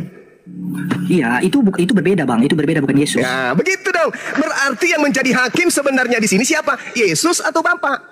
Sebenarnya yang menjadi hakim itu Bapa, tetapi Alhamdulillahirobbilalamin. tetapi- Nah sekarang oke, sabar. Tetapi begini, jangan lupa juga Bang, Yesus kan mengatakan Bapa tidak menghakimi, tetapi telah menyerahkan semua penghakiman itu kepada anak. Kalaupun Kamu memang tahu? Kalaupun memang Bapak itu sudah menghakimi, oke, Bapak punya penghakiman karena sudah banyak ya cerita-cerita juga ya. Ya, Tetapi kamu tahu yang kenapa menjadi penghakiman eksekutor itu diberikan kemudian- kepada Yesus? Iya, karena Yesus Karena? juga berhak untuk menghakimi. Oh salah, salah Anda. Yesus, silakan jelaskan. Yesus, kenapa dia diberi tugas untuk menghakimi? Karena Tuhan sudah memberikan semua firman kepada Yesus yang harus Yesus sampaikan kepada Bani Israel. Segala firman yang engkau berikan kepadaku, telah aku sampaikan kepada mereka. Yohanes 12 nomor 48. Barang siapa yang menolak aku, sabar. Barang siapa yang menolak aku dan tidak menerima firman yang aku berikan kepada Bani Israel, mereka sudah ada hakimnya, yaitu firman yang telah aku berikan kepada Israel, ke-12 muridku. Firman itulah kelak yang akan menjadi hakim di akhir zaman. Berarti yang menjadi hakim itu adalah firman Tuhan, perkataan-perkataan Tuhan yang datang melalui Yesus. Yesus hanya meluruskan, makanya dia mengatakan, aku tidak berkata-kata dari diriku sendiri. Berarti yang menjadi hakim adalah Bapa. Iya. Oke. Dah Ya. selesai. Jadi begini ya, ketika Apa tadi lagi? abang mengatakan bahwa kan Yesus kan udah menjadi hakim nih bang ya, lewat firman-nya. Jadi lewat Ya. firman itu Yesus yang melalui Yesus ya, semua Ya, firman sesuai Yesus dengan tadi, sabdanya. Nah sekarang, sesuai dengan sabda. Oke, sebentar. Yes, Bang. oke, Ini. silakan. Nah, menurut abang kira-kira apakah ketika Yesus ini yang menjadi seorang hakim ini bang, apakah abang mempercayai bang bahwa hakim ini adalah orang yang kriterianya tidak berdosa? iya betul. Berarti kriteria mesti orang yang tidak berdosa. Bukan masalah tidak berdosa. Dia adalah utusan Tuhan. Iya, Rasulullah. enggak, maksudnya semua nabi utusan itu punya kelemahan, benar nggak bang? Pasti ada Yes. kesalahan, benar. Nah, Karena mereka bukan kalau Tuhan, menurut ya. abang, iya. Kenapa Yesus mengatakan dia tidak ada kesalahan apapun? Di mana itu? Ya, sesuai juga dengan dikatakannya ketika Yesus akan dihukum, Pilatus mengatakan aku tidak pernah menemukan kesalahan apapun kepada orang ini. Nah, menurut justru abang kan itu. menurut abang kan begini tadi bahwa kriteria menjadi seorang hakim itu adalah jelas dia tidak berdosa misalnya, contoh ya seperti itu. Nah, kalau Yesus yang misalnya seandainya dia berdosa bang, dan adalah manusia, Bang. Kenapa, Bang? Dia ini bertugas untuk menghakimi orang-orang yang hidup. Bahkan sebenarnya logikanya begini, Bang, ya. Saya kasih sederhana aja, ya, Bang. Jadi begini, kalaupun Abang mempercayai Yesus itu sebagai utusan yang diutus Allah untuk menyampaikan firman Allah, tentunya, Bang, seorang utusan pun tidak akan pernah luput juga yang dari yang namanya firman yang telah disampaikan kepadanya. Dalam arti begini, seorang utusan itu pun akan dihakimi, Bang. Percaya nggak kalau seorang utusan akan menerima penghakim? Ya, benar. Nah, kenapa Yesus yang adalah seorang utusan dalam arti manusia biasa, kenapa dia tidak dihakimi tapi dia menjadi hakim? Kata siapa Yesus tidak dihakimi? Dihakimi oleh Allah maksudnya, Bang. Yes, betul. Iya, kalau ada coba bisa tunjukkan dalilnya di mana itu kalau Yesus tidak dihakimi atau Yesus itu dihakimi. Yesus. Jadi begini, Bang. Coba Anda baca. Begini, kan? Sama dulu. Coba Anda baca di dalam 1 Korintus 15 nomor 28. Oke. 15 ayat 58. 28. Ayat 28. Tetapi kalau segala sesuatu telah ditaklukkan di bawah Kristus, maka ia sendiri sebagai anak akan menaklukkan dirinya di bawah Dia yang telah menaklukkan segala sesuatu di bawahnya, supaya Allah menjadi semua di dalam semua. Oke. Kata takluk itu apakah dikatakan menghakimi, Bang? Yesus ditaklukkan. Yang ada cuma Apakah satu dikatakan- saja. Sabar dulu. Jangan Anda cuma bermain di kata-kata, Bung. Yesus itu tak ada lagi. Dia akan menjadi sama seperti manusia lain. Tidak ada lagi Yesus. Sama seperti makhluk yang lain. Kenapa Yesus menjadi hakim? Seibarat begini. Saya adalah seorang pimpinan. Saya mengutus staf saya ke Ambon, staf saya satu ke Ternate, staf saya satu ke Jakarta. Mereka staf-staf saya inilah yang tahu tentang karyawan yang ada di Ternate, yang ada di Ambon, yang ada di Jakarta. Maka saya memberikan kemudian kepada mereka wewenang untuk memutuskan perkara yang mereka lakukan di sana. Sama seperti Yesus. Yesus diutus ke atas muka bumi ini kepada Bani Israel. Apa tolak ukurnya? Yohanes 12 nomor 48. Barang siapa yang menolak aku. Nah, sekarang yang menolak Yesus itu siapa? Anda atau saya? Saya menerimanya sebagai rasul. Anda menerimanya sebagai rasul, tapi Anda tuhankan. Anda menolak dia. Secara langsung Anda menolaknya, karena Anda menganggapnya rasul. Aku datang sebagai rasul, tapi Anda justru menganggapnya Tuhan. Berarti Anda menolak kerasulannya. Dia sudah ada hakimnya, yaitu firman. Firman yang mana yang dimaksud Yesus? Firman yang pernah Yesus sampaikan kepada Bani Israel. Bukan yang datang kepada Paulus, tapi yang dia sampaikan sebelum terangkat ke langit. Firman itulah yang menjadi hakim kelak. Nah, kalau Anda mengatakan dia sebagai hakim, ya memang, karena dia dituhankan. Dituhankan di hadapan Tuhannya. Makanya dikatakan, enyahlah daripadaku. Kenapa demikian? Karena orang-orang ini tidak melakukan kehendak Bapa. Kehendak Bapakku adalah kalian menganggap aku rasul. Supaya mereka tahu bahwa engkaulah yang telah mengutus aku. Berarti aku adalah utusanmu. Kehendak Bapakku adalah anggap saya utusannya. Bukan saya adalah Tuhanku itu sendiri. Nah, kemudian Anda bertanya tadi, mana Injil yang diberitakan? Mana segala firman itu? Anda katakan kalau ada yang palsu berarti ada yang asli. Tidak begitu. Yesus mengatakan segala firman yang engkau berikan kepadaku telah aku sampaikan kepada mereka. Mana segala firman itu? Tunjukkan ke saya. Ada? Tak ada. Markus 1 nomor 14, Yesus memberitakan Injil kerajaan Allah. Mana Injil kerajaan Allah itu? Ada? Tak ada. Jadi kalau Anda mencari Injil yang diajarkan oleh Yesus, minta ke saya, Anda salah. Yesusnya mengajarkan Injil kepada Bani Israel. Minta kepada Bani Israel. Karena Yesus mengatakan, dia mengajarkan Injil kerajaan Allah kepada Bani Israel. Mana Injil kerajaan Allah itu? Tanya kepada mereka, jangan tanya kepada kami umat Islam. Masalahnya kan, Bang, Abang kan tadi kan mengatakan kan, itu kan nggak benar. Jadi saya minta pertanggungjawaban dari Abang, karena Abang yang mendalilkan itu, Abang yang mengucapkan itu. Oke, sekarang begini. Ketika Yesus mengatakan segala firman yang engkau berikan kepadaku. Pertanyaan saya, apakah kemudian surat-surat Paulus sudah ada pada saat itu? Ya memang belum ada, Bang. Belum ada. Lalu surat-surat Paulus ini dari mana? Iya, kalau misalnya saya mengatakan kepada Abang begini, surat-surat Paulus ini adalah surat-surat, dia kan mengatakan begini, Bang, aku adalah seorang rasul yang bisa dipercayai. Itu kan banyak pernyataan Paulus mengenai tentang dirinya, tetapi kan ya, sekarang permasalahannya, ada banyak dari kalian teman-teman yang mengatakan bahwa Paulus ini rasul palsu. Ya memang palsu. Tidak ada pernyataan yang mampu melegitimasi dari pernyataan-pernyataannya atau apalagi dalam penulisannya, dalam surat-suratnya. Itu kan yang sering kali dikatakan. Nah, sekarang begini, Bung. Segala firman yang engkau berikan kepadaku telah aku sampaikan kepada mereka. Ada nggak Paulus di situ sebagai penerima? Iya, itu kan maksudnya Yesus kan sedang berbicara mengenai tentang tugasnya sendiri, Bang, bukan lagi berbicara tentang rasul-rasul. Lah enggak, jadi ketika Yesus melakukan penginjilan, dia mengatakan segala firman yang engkau berikan, segala firman yang engkau berikan telah aku sampaikan kepada mereka. Ada nggak Paulus di situ sebagai penerima? Memang kalau dari segi murid-murid, Paulus itu bukan termasuk dalam tugas itu. Lagi pula kan Berarti dia tidak memang ada. muncul. Jawab aja tidak ada. Ada nggak Iya, Lukas tidak hadir ada. di situ? Kalau secara langsung dia tidak ada karena belum termasuk dalam murid itu. Tidak ada. Ada nggak Lukas di situ? Bang, sebentar. Tetapi ketika ada seorang murid dari Yesus yang bernama Barnabas, yang kemudian juga adalah orang yang pertama membawa Paulus, memperkenalkan Paulus di lingkungan saudara-saudara, mereka Itu cuma Paulus mengetahui dari tafsiran itu. kepepet. Enggak. Saya tanya, segala firman yang engkau berikan kepada aku telah aku sampaikan kepada mereka. Ada nggak Paulus di situ? Iya, Nggak saya ada. sudah jawab tadi, nggak ada. Nggak ada. Ada nggak Lukas di situ? Iya, bukan Kefas, Petrus. Nah sekarang yang saya tanya, ada nggak penulis Matius di situ? Ada nggak penulis Matius hadir? Segala firman yang engkau berikan telah aku sampaikan. Ada nggak penulis Matius hadir juga di situ? Yang disebutkan yang menulis Matius ini kan adalah murid Yesus, Matius Oh ini. bukan, penulis Matius itu bukan murid Yesus.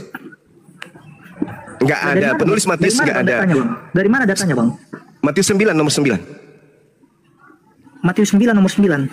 Ya, saya akan baca. Jadi, penulis Matius itu bukan murid Yesus. Dia tidak ada ketika segala firman terkan kepada muridnya. Abang Matius, mengatakan penulis Matius. segala firman yang telah engkau sampaikan kepadaku telah aku sampaikan kepada mereka. Nah, jadi abang mempertanyakan Telah aku sampaikan kepada mereka. Telah aku sampaikan Paulus kepada tidak, mereka. tidak ada, Lukas tidak ada, Markus tidak ada. Penulis Matius pun tak ada. Dari Penulis mana Matius misalnya pun tak data ada yang di situ. mengatakan bahwa Matius itu bukanlah Matius yang menulis sendiri, tapi orang lain. Tadi Matius berapa tadi, Bang? Bang, Matius berapa tadi, Bang? Matius 9 ayat berapa? Markus, Matius, Yohanes, penulis Yohanes itu semuanya tidak ada di situ. Enggak, maksudnya Matius berapa tadi yang didalilkan? 9, nomor 9. Oke, jadi maksudnya oke. Penulis Matius bukan murid Yesus. Dia orang yang tidak dikenali. Terakhir kemudian baru dianggap itu tulisan Matius, bukan. Begitu juga buku Yohanes. Buku Yohanes ini juga bukan murid Yesus yang menulis, tetapi orang lain. Anda boleh baca di dalam Yohanes 21 nomor 24 sampai 25. Bukti bahwa tidak ada penulis Bible itu murid Yesus, tak ada. Jadi segala firman yang Yesus sampaikan kepada muridnya itu tidak dituliskan oleh muridnya. Penulis-penulis Bible ini termasuk Yohanes adalah menerima kesaksian-kesaksian dari orang-orang. Paham di situ? Jadi kalau Anda mencari Injil kerajaan Allah yang Yesus ajarkan, ya tidak ada lagi. Kenapa? Karena orang Yahudi pun kehilangan, apalagi Kristen, apalagi Islam. Ya begini aja, Bang. Yang saya maksudkan tadi adalah mohon tunjukkan, Bang, data-data yang sudah tidak valid itu, Bang, yang Abang maksudkan. Semua yang tertulis di dalam Bible itu tidak valid. Semuanya. Iya, makanya tunjukkan dulu saya. Semuanya. Dari kitab Kejadian sampai Wahyu, semuanya Iya, tidak valid. Saya minta pertanggungjawabannya, Bang. Tunjukkan data yang misalnya di mana data berarti yang aslinya, yang validnya itu di mana? Loh, kok jadi tanya saya yang aslinya? Kan Abang mengatakan bahwa tidak valid misalnya. Ya, sekarang begini, Bung. Kalau Anda disuguhkan uang palsu tanpa uang asli, bisa nggak Anda mengatakan bahwa uang ini palsu? Bisa kan? Tanpa menunjukkan yang asli? Bisa dong. Begitulah ketika Bible Iya, diajarkan, disampaikan ke... Permasalahannya begini, Bang. Permasalahannya kalau misalnya analoginya hanya sekedar dari uang saja, saya memang nggak perlu memang, karena memang jelas banyak bisa dengan mudah saya temukan. Tetapi apabila hal itu tidaklah saya temukan, berarti kan ini saya minta. Oh, berarti kalau begitu mana dong yang aslinya? Karena saya memang jujur nggak bisa temukan. Nah, makanya Sekarang saya ada bertanya nggak- sama Bang Suma. ada tidak Kalau Bang murid Suma Yesus? mengatakan, gini, Bang. Ada Kalau nggak Bang Suma murid Yesus? mengatakan- Ada kalau nggak murid Bang Yesus? Suma berani mengatakan bahwa ternyata Alkitab itu dari Kejadian sampai Wahyu tidak valid, itu tidak asli, ya saya minta, Bang, tunjukkan, Bang. Karena kalau Bang Suma berbicara tentang ini, otomatis Bang Suma juga tahu dong aslinya di mana. Oh, bukan Bentuknya begitu, seperti Bung. apa. Orang berakal itu tidak begitu cara kerja otaknya. Sekarang begini, sekarang begini. Musa menerima Taurat itu dalam bahasa apa? Dan tahun berapa? Lah, Bisa maksudnya jawab? masa Abang balik bertanya sama saya? Ini kan Supaya saya begini, Bang. jelaskan. Musa menerima Taurat dalam bahasa Ibrani di tahun 1400 sebelum Masehi.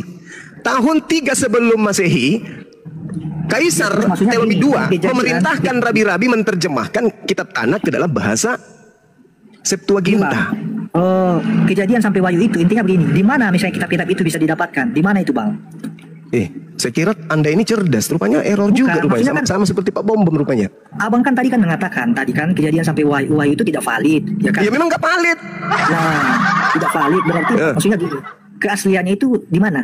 Yang asli. Kitabnya Nabi Musa itu berbahasa Indonesia atau bahasa Ibrani? Iya, memang kalau dari terjemahan jelaslah bukan bahasa Indonesia. Ya, jelas, sudah nggak valid. Namanya berarti. terjemahan. Namanya Kalau- terjemahan berarti tidak asli. Nah, saya tanya berarti gini. Ya, kalau ada memang kitab yang mendekati original teksnya, Bang. Yang aslinya misalnya. Nah, itu di mana? Itu di mana? Kalau abang Itu mengatakan bukan Bible tugas saya menunjukkan itu abang kan bukan maksudnya tugas saya. mendalilkan, Bang. Abang kan mendalilkan. Abang kan mengatakan Bahlul ini kan juga lama-lama ini anak. enggak maksudnya Sekarang abang saya kan tanya, mendalilkan. sekarang saya tanya sama saudara, kitab yang dibawa oleh Belanda masuk ke Nusantara ini itu milik Nabi Musa. Itu semuanya kitab terjemahan. Nah, kalau valid nggak itu? Valid nggak itu? Valid nggak itu sebagai kitabnya Nabi Musa? Ku tanya dulu saudara, valid tidak itu? Valid tidak itu? Iya gini. Valid tidak itu sebagai kitabnya Nabi Musa? Dalam terjemahan itu ada banyak Saya kesalahan. tanya, valid Ada tidak banyak itu sebagai kesalahan. kitabnya Nabi Musa? Valid Karena tidak ada itu banyak sebagai kesalahan makanya tidak valid. Karena ada tidak banyak kesalahan. valid. Anda makanya sendiri saya minta. mengatakan tidak valid, Bu. Makanya saya minta gini, kan tadi abang Minta kan saya. mengatakan kan, Itu bukan kitab saya, minta. itu kitabnya Nabi Musa. Kenapa minta ke saya? Yang ada sekarang ini adalah kitab yang tidak valid. Selesai. Maksudnya abang kan tadi menuduhkan. Kemudian saya minta, di mana dalilnya? Atau bukan dalil, tapi di mana kitab yang asli itu, Bang? Ya, Otomatis sakit, ketika kan? ada orang yang mengucapkan itu tidak valid, berarti Oh, jadi ada kemungkinan dia jadi tahu menurut juga saudara, aslinya di mana. jadi menurut saudara tetap aja valid terjemahan ini sebagai kitabnya Nabi Musa karena tidak bisa kita tunjukkan kitabnya Nabi Musa lagi gitu. Bukan, oke lah, bukan begitu. Tapi bagi Sakit saya otak mengejar Anda ini. pernyataan. Saya mengejar Anda itu- pernyataan Abang Suma kan. Ya, itu aja Bang. Saya mengejar pernyataan Abang Suma aja. Katakan itu tidak valid sebagai kitabnya Nabi Musa karena memang bukan kitabnya Nabi Musa. Terus Anda mencari-cari alasan. Kalau begitu tunjukkan apa tanggung jawab saya untuk menjelaskan itu. Itu bukan kitab saya, itu kitabnya Bani Israel. Begitu juga ajaran Yesus. Yesus mengajarkan kepada murid-muridnya, bukan kepada Kristen, bukan kepada Lukas, bukan kepada Paulus, bukan kepada Markus, bukan kepada penulis Matius, bukan kepada penulis Yohanes, kepada muridnya. Kenapa? Karena menurut penyelidikan yang dilakukan penulis Yohanes, segala muridnya, semua muridnya tahu dengan benar dan percaya bahwa Yesus adalah utusan. Jadi kalau ada kemudian penulis-penulis, wartawan yang datang setelahnya mengatakan Yesus adalah Tuhan itu sendiri, itu wartawan Oke. tidak terdaftar. Oke.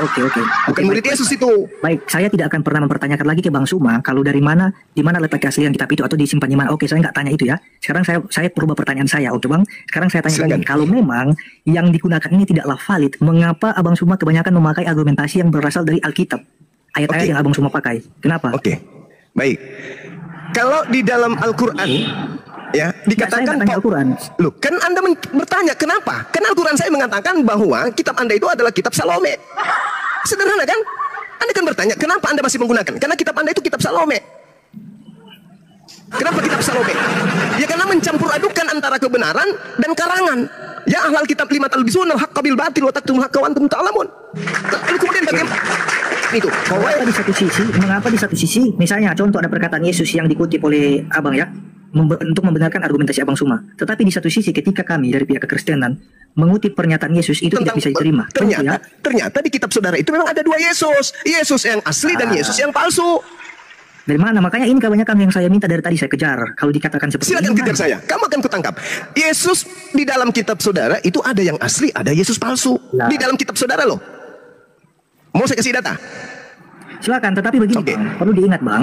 Saya minta Bang ya. Gimana Bang data yang mengatakan ya ini kebanyakan ya, misalnya ada dikatakan kami mengambil data ya dari perkataan Yesus. Contoh misalnya Matius pasal 28, kadangkala itu dikatakan bahwa kitab yang tidak valid atau hanya sekedar tambahan. Ya, betul itu. Betul, itu tambahan kan yang kalian Yes, katakan. Nah, betul. sekarang saya tanya balik Bang. Kalau itu Ya. tambahan berarti di mana misalnya ada pernyataan bahwa itu tambahan? Di mana ada kesaksian-kesaksian bahkan data-data yang mampu mendukung argumentasi dari Bang Suma? untuk Manuskrip, mengatakan- kodeks Ya, mana Sinaiticus, kodeks Vatikanusnya? Saya minta kodeks Vatikanusnya dan kodeks yang lainnya mana? Kok saya lagi yang punya tugas itu? Kalian lah Iya, yang punya kan? tugas. Di dalam Sinaiticus, Vatikanus itu Kami tidak ada mempercayai, kemudian Bang. data 16, 17, 18, 19, 20 di dalam Kami Matius 28 mempercayai, itu. oke bisa tolong ditampilkan. Kami mempercayai bahwa Matius 28 itu bukan kitab tambahan. Nah, karena kami mempercayai itu bukan kitab tambahan dan Bang Suma mengatakan oh enggak itu kitab tambahan. Nah, tolong tunjukkan data untuk mendukung argumentasi dari Bang Suma. Oke, sekarang baca nomor 15-nya dari 28. Oke, logika aja. Silakan. Baca. Bukan isi itu. Itu kan akan keluar dari ayat, itu akan keluar dari Alkitab, Bang.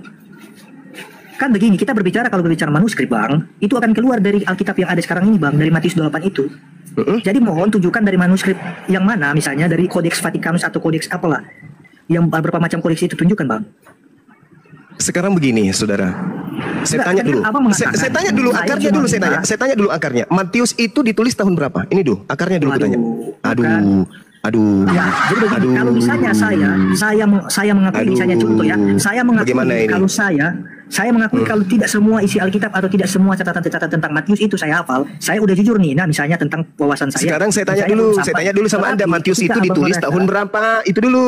Iya, saya belum bisa memberikan Ya misalnya sudah, jawaban, lalu untuk Pak. apa saya tunjukkan manuskrip? Kalau tahunnya itu saja Anda sebagai nggak tahu. bukti, itu sebagai bukti. Enggak begini kan, ketika saya mengetahui, otomatis kan dari belajar dulu, Bang. Benar nggak? Nah, Ya, saya terus kenapa Anda mengimani kalau tanpa Anda pelajari? Kan lucu.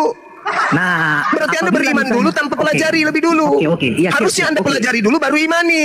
Kalau begitu, Bang, silakan Abang ajarkan kepada saya dan tunjukkan data mengenai tentang apa yang saya imani dalam Matius 28 itu, bahwa ternyata itu. Silakan Anda baca tunjukkan nomor data. 15-nya tanpa Enggak. kita tunjukkan. Nomor 15-nya yang Tunjukkan aja. menentukan. Saya nggak mau tunjukkan aja, Bang. Itu Anda nggak mau, Jangan- saya mau. Jangan Gimana tuh? secara tekstual dalam Alkitab, tapi kita beralih. Kita ke kode Oh, nggak Vatikan bisa. aja, Bang. Kitab Kodeksnya. Anda yang Kodeksnya. membuktikan dirinya palsu. Kok jadi saya yang kodeks- membuktikan? kodeksnya Kitab kan Anda Abang sendiri. kan- Abang kan Kitab berbicara Anda kodeks sendiri Vatikanus. yang membuktikan dirinya palsu.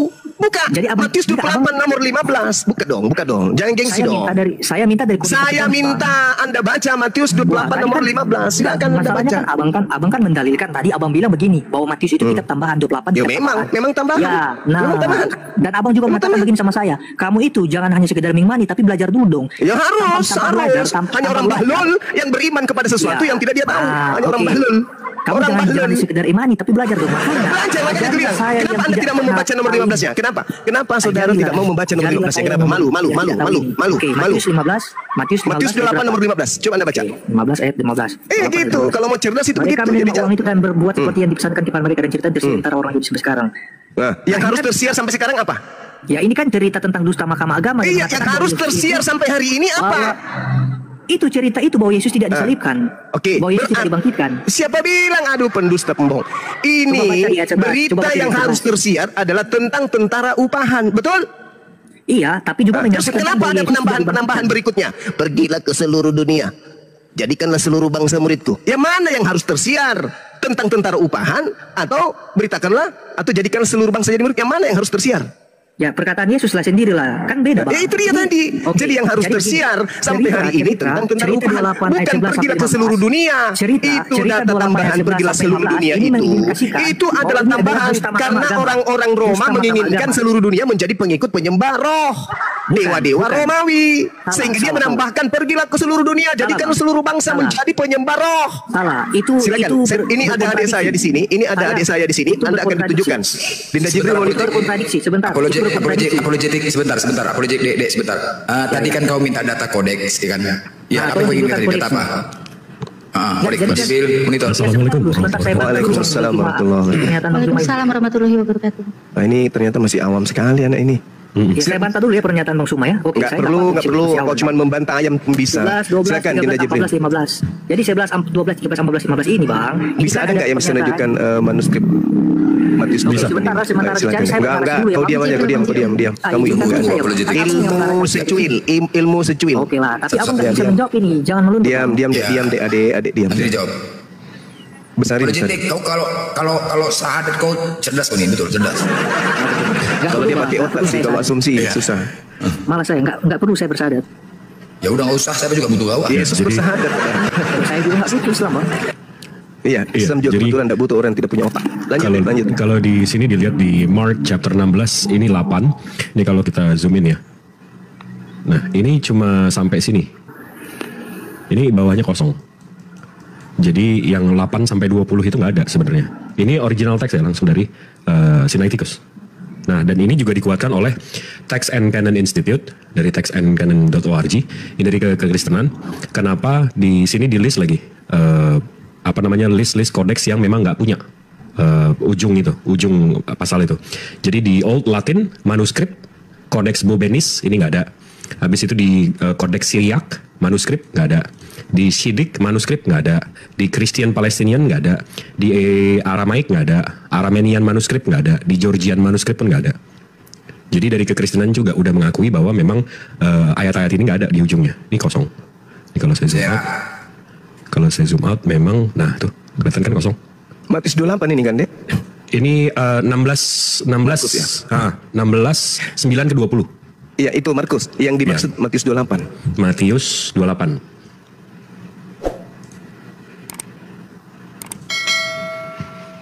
Matius 28 Sinai ya. Iya. Vatikanus ada nggak dengan Sinai? Sinai sampai 20 ayatnya. Kalau Vatikanus, Vatikanus saya belum cek. Mestinya sih nggak ada juga ya. Karena dia Sinaiticus sama Vatikanus ini bertabrakan terus meskipun di abad yang sama. Matthew. Bentar ya. Matthew. Keringat dingin, jangan keringat dingin ya. Ambil tisu, ambil tisu. Project ambil tisu, keringat dingin, gue bilang. Oke, sudah selesai bang? Enggak, kenapa dengan ini kenapa bang? Ya oke, udah selesai ya? Enggak, karena ini pun kalaupun ada di sini, ini abad 4 bang, 400 tahun setelah keempat. kejadian. Nah, sedangkan Matius itu dituliskan tahun 60-an, 62. Klaimnya, betul. Ya. Oke. Klaimnya Jadi begitu. intinya begini. Karena tidak ada kode satupun yang menunjukkan bahwa ada berisi ayat dalam Matius 28 itu, berarti intinya itu tidak valid ya. Oke. Tetapi begini bang, yang misalnya yang dikatakan dalam Matius 28 tadi itu bahwa itu adalah ayat yang tidak valid. Pertanyaan saya bang, kenapa di dalam kisah para rasul bang, ini jelas-jelas ya bang, misalnya ada dari peristiwa Pentakosta ini ada orang-orang yang mendengar atau menyaksikan peristiwa Pentakosta ini, bukan orang-orang Yahudi saja. Oke. Biar sama saya aja bang, coba bentar. Dia elam penduduk Mesopotamia dan lain Iya, sebagainya. boleh. Bang. Silakan, Dek. Kemudian disampaikan juga, dilanjutkan juga tentang khotbah Petrus di sini ya. Maka Petrus mulai berkhotbah kepada orang-orang ini bang. Ini mereka menyaksikan bahwa peristiwa Pentakosta bang. Bahkan Oke, juga bang, oke. kalau misalnya kita telusuri dalam surat Tuhan sih bang, ada banyak misalnya tentang murid-murid ya. Jadi Iya. Paulus atau Petrus itu diperintahkan untuk orang-orang bersunat. Iya. Kemudian, Iya. Saya melanjutkan, Bang. Enggak, tapi abang mesti pahami. Iya, saya Semua kitab yang abang pegang sekarang itu nggak ada di abad 1, abad 2, abad 3 bang. Nggak ada manuskrip atau tulisan langsung. Jadi kalau abang bilang, oh ada saksinya, mau di abad 1 mau 2 juta orang pun yang ngelihat. Tapi kalau dari 2 juta itu nggak ada yang nulis, itu berarti nggak ada buktinya bang. Karena di Bible abad 1, abad 2, abad 3 itu nggak ada bang. Jadi ini cuma imani saja. tetapi kan begini bang, ketika misalnya ada klaim-klaim bahwa ini tidak ada di abad pertama, abad kedua dan abad kemudian, saya bingung juga ya. Ada yang membuat saya bingung. Kebanyakan justru dari Alkitab yang kami pakai inilah yang dianggap itu palsu, itu dijadikan argumentasi dari pihak lawan. Ya, terus ini yang kalau membuat kalau kami- kita pakai oke, menurut abang kita kalau mau mematahkan pola pikir abang yang salah kaprah yang menuhankan dewa-dewa ini, kita mesti maksudnya begini. tunjukin apa? Al-Quran. Abang nggak akan mengimani Al-Quran, abang nggak akan mengimani kitab yang dari abad 4 ini kan? Bukan persoalan apakah saya mengimani, bukan. Jadi begini, ketika disampaikan argumentasinya dan itu bersumber dari Al-Quran, ya itu karena kepercayaan kalian, kitab suci kalian itu valid menurut kalian, dan saya hanya sekedar batas mendengarkan. Tetapi apabila Bukan, tapi Al-Quran saya bisa buktikan, saya bisa tunjukkan abang sekarang Al-Quran yang abad 7, yang satu abad dengan Rasulnya, dengan penerima wahyunya, saya bisa cocokkan dengan Al-Quran yang 14 abad setelahnya, yaitu sekarang. Bukan. Itu nggak ada perubahan. Sementara abang nggak bisa melakukan itu. Biblos abang abad 1 nggak ada, abad 2 nggak Bukan ada, itu, abad Pak. 3 nggak ada. Saya tidak pernah mengatakan bahwa Al-Quran itu kitab yang tidak valid atau yang tidak asli. Enggak, saya enggak sampai di situ pemikiran saya. Tetapi yang saya heran adalah ketika dikatakan bahwa Alkitab ini adalah kitab yang tidak valid, Bang. Tidak ada di abad pertama dan abad kedua dan abad yang kemudian daripada itu.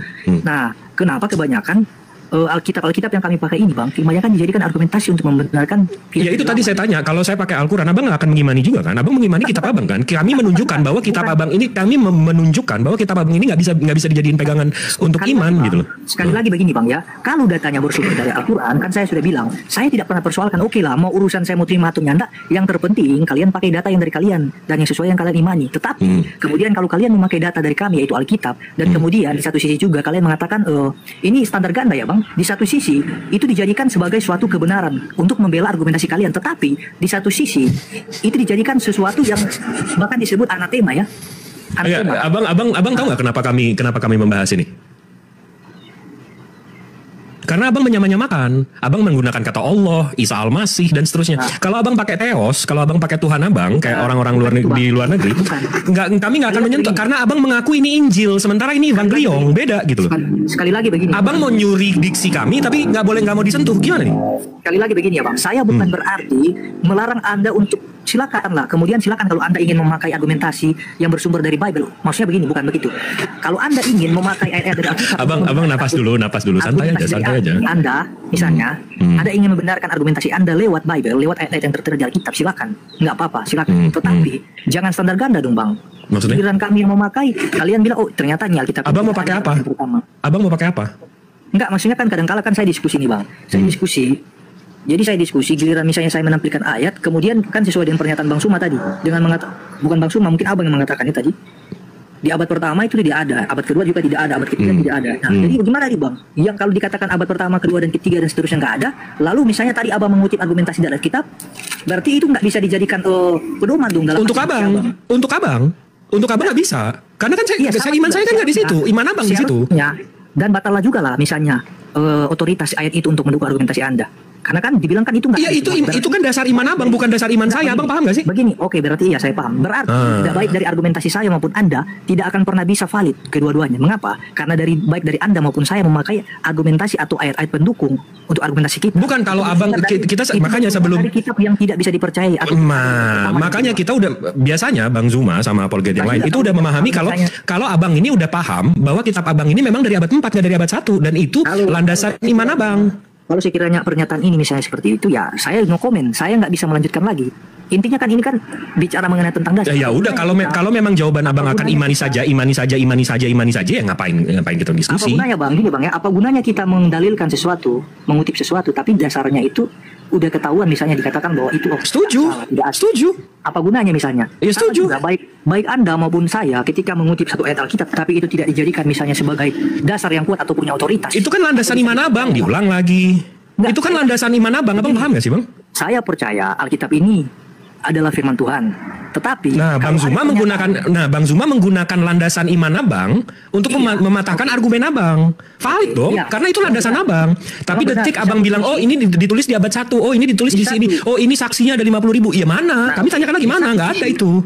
Di satu sisi benar, itu seperti menumpang dalam argumentasi saya, kan? Menumpang dalam keimanan saya. Argumentasi Bang Zuma itu argumen Bang. Terus Bang Zuma argumennya dimulai dari mana kalau nggak dari dasar keimanan abang? Iya, dia gunakan dari Alkitab yang saya percaya sebagai firman Tuhan. Di satu sisi, Alkitab yang saya pakai untuk membantah argumentasinya, ya seperti yang kamu katakan tadi, ini nggak ada di abad pertama, nggak ada di abad kedua, dan seterusnya. Dong, baik dari kamu maupun dari saya. Iya betul. Nggak valid dong. Betul. Alhamdulillahnya, landasan iman kami nggak ada di situ. Jadi kami nggak gugur iman kami. Yang gugur itu iman abang. Makanya dari saya begini, apabila misalnya ini tidak lagi layak dipercayai misalnya oleh kalian, saya kan masih tetap percaya dan kalian nggak percaya. Oke. Nah, kalau begitu ya buat apa misalnya saya berargumentasi, sedangkan data yang saya paparkan tidak bisa diterima sebagai kitab suci atau keyakinan itu. Terus kami melandasi untuk mematahkan argumen abang dari mana? Iya, dari keimanan saya, tetapi ya usul. Iya, tetapi di satu sisi sederhananya begini, ketika saya mau memaparkan argumentasi untuk membantah argumentasimu, kamu mengatakan bahwa di abad pertama lo dan kedua dan ketiga lo tidak. Begitu abang bilang udah ada saksi. Oh ini saksinya begini, oh ini saksi. Sementara saksinya nggak ada ini kita berdiri sendiri di abad keempat. Iya, supaya kita nggak bertele-tele sebenarnya gitu. Udah lumayan 40 menit. Fix aja lah. Yang awalnya saya meyakini tetapi kemudian tidak diakui. Oke, silakan, nggak apa-apa. Nggak, tapi di sini saya mau memberitahu bahwa yang abang yakini ada saksi dan seterusnya itu nggak ada bang. Abang boleh cari tahu sendiri. Saya nggak akan ngajarin abang. Tapi kalau abang mau belajar, mau tahu dan abang bisa verified juga. Kitab abang ini nggak ada di abad 1, abad 2, abad 3. Saya bisa tunjukin dari Sinaiticusnya sendiri. Sinaiticusnya ini bapak-bapak gereja ini mengakui bahwa ini tulisan Kristen yang lengkap, termuda atau tertua, terawal, paling awal itu kata-kata mereka. Ini yang paling awal. Dan ini perkiraannya di 325 ke 350. Itu nomor 1. Kedua, kalau abang pelajarin lagi, abang percaya Tritunggal? Yes. Nah, kalau abang percaya Tritunggal, abang pelajari lagi. Tritunggal itu sumbernya dari Tertullian, bang. Abang bisa Google, abang bisa cari tahu. Bapak Trinity, Tertullian. Abang tahu, oke.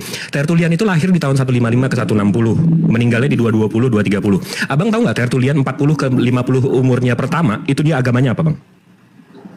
Ya, agama di luar Kristen. Roman Greco namanya. Konsep ketuhanan Roman Greco itu Capitolin Triad. Tuhan Capitolin Triad ini 3. Sang Bapa, Jupiter, Juno, Sang Firman. Ya, jadi Tuhannya Tertullian sendiri di 50 umur dia pertama itu Tertullian ini konsep Tuhannya itu Capitolin Triad. Bapaknya Jupiter, anaknya Sang Firman atau Juno, habis itu The Wisdom, Roh Kudusnya. Nah, Tertullian masuk ke Kristenan di umur 50, habis itu dia mengusung konsep Trinitas. Yehosua di abad 1 dijadikan Firman, Roh Kudus dijadikan The Wisdom, Jupiternya digantiin jadi Tuhan Bapa. Di mana ajaran nabi-nabi ini, bang? Di ajaran abang sekarang ini. Ajaran nabi-nabinya di mana? Apakah benar Nabi Ibrahim alaihissalam pernah menyembah Tuhan yang 3-1-1-3?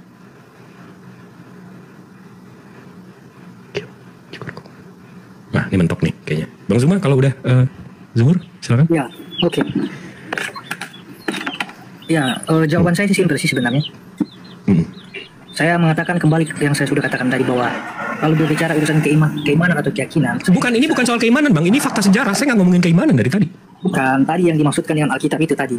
Oh, saya nggak, tertuliannya nggak ada Bisa mau kaji direspon. lebih dalam ya. Saya jujur kalau misalnya saya belum bisa kaji lebih dalam mengenai tentang tokoh-tokoh orang-orang yang mencatat Alkitab, kemudian memaparkan data mengenai tentang itu. Makanya dari tadi pertanyaan saya sering kali mengulang-ulang bahwa apabila misalnya yang tidak valid, kemudian tolong dong tunjukkan datanya di mana. Dan pada akhirnya sudah ditunjukkan tadi. Nah, menyangkut tentang keyakinan, saya sudah katakan tadi bahwa kalau menyangkut tentang keyakinan, ya saya nggak bisa campur adukan ya. Jadi soal urusan orang mau percaya atau tidak, itu bukan urusan saya. Ya, itu dari saya. Baik, teman-teman yang dikasih oleh Tuhan, kita sudah mendengarkan video dari awal hingga akhir.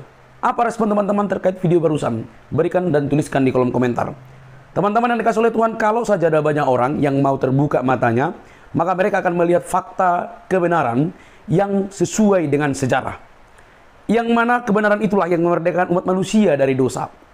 Bukan atas dasar klaim atau yang dibuat-buat, tetapi sesuai fakta yang pernah terjadi, di mana kisah sejarah, kisah bagaimana Tuhan sangat mengasihi manusia dengan cara menyelamatkannya, dengan mengutus, memberikan putranya yang tunggal datang ke dunia.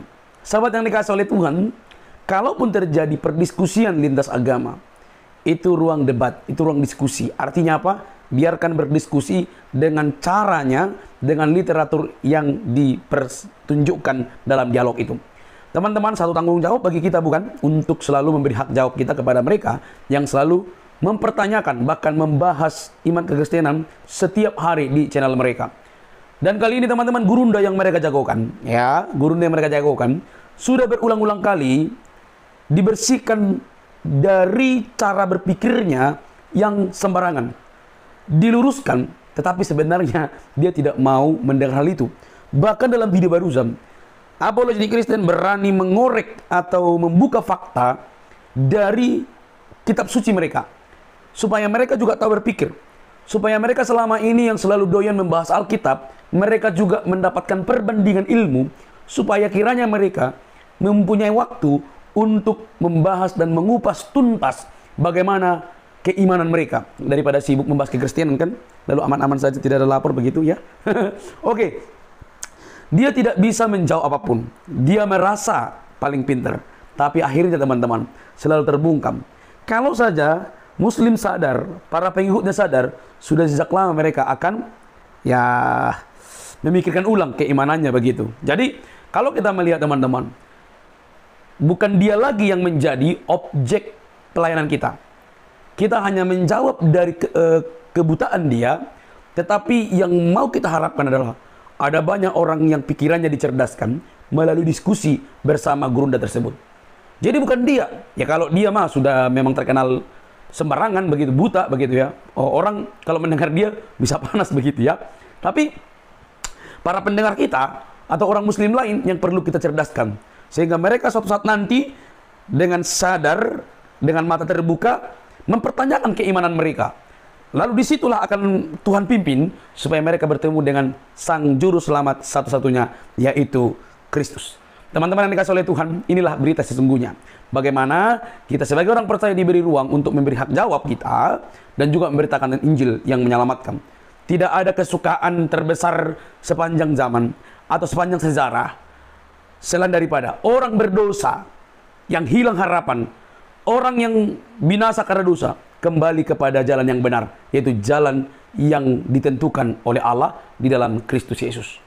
Sahabat yang dikasihi oleh Tuhan, mari cerdas. Kita doakan supaya ada banyak orang yang menerima kebenaran. Karena kebenaran itu memerdekakan. Sebab di dalam kebenaran pasti mengalahkan kegelapan. Kristus kebenaran itu. Dia jalan satu-satunya menuju Allah yang esa. Dia satu-satunya. Jangan kepanasan teman-teman, mari cerdas. Semoga kita terus mendapatkan kebenaran yang sejati, karena dalam Kristus kita temukan itu. Sampai di sini teman-teman video saya. Jangan lupa untuk mendukung dengan cara subscribe, like, komen, dan share. Sampai ketemu di video selanjutnya. Bye-bye.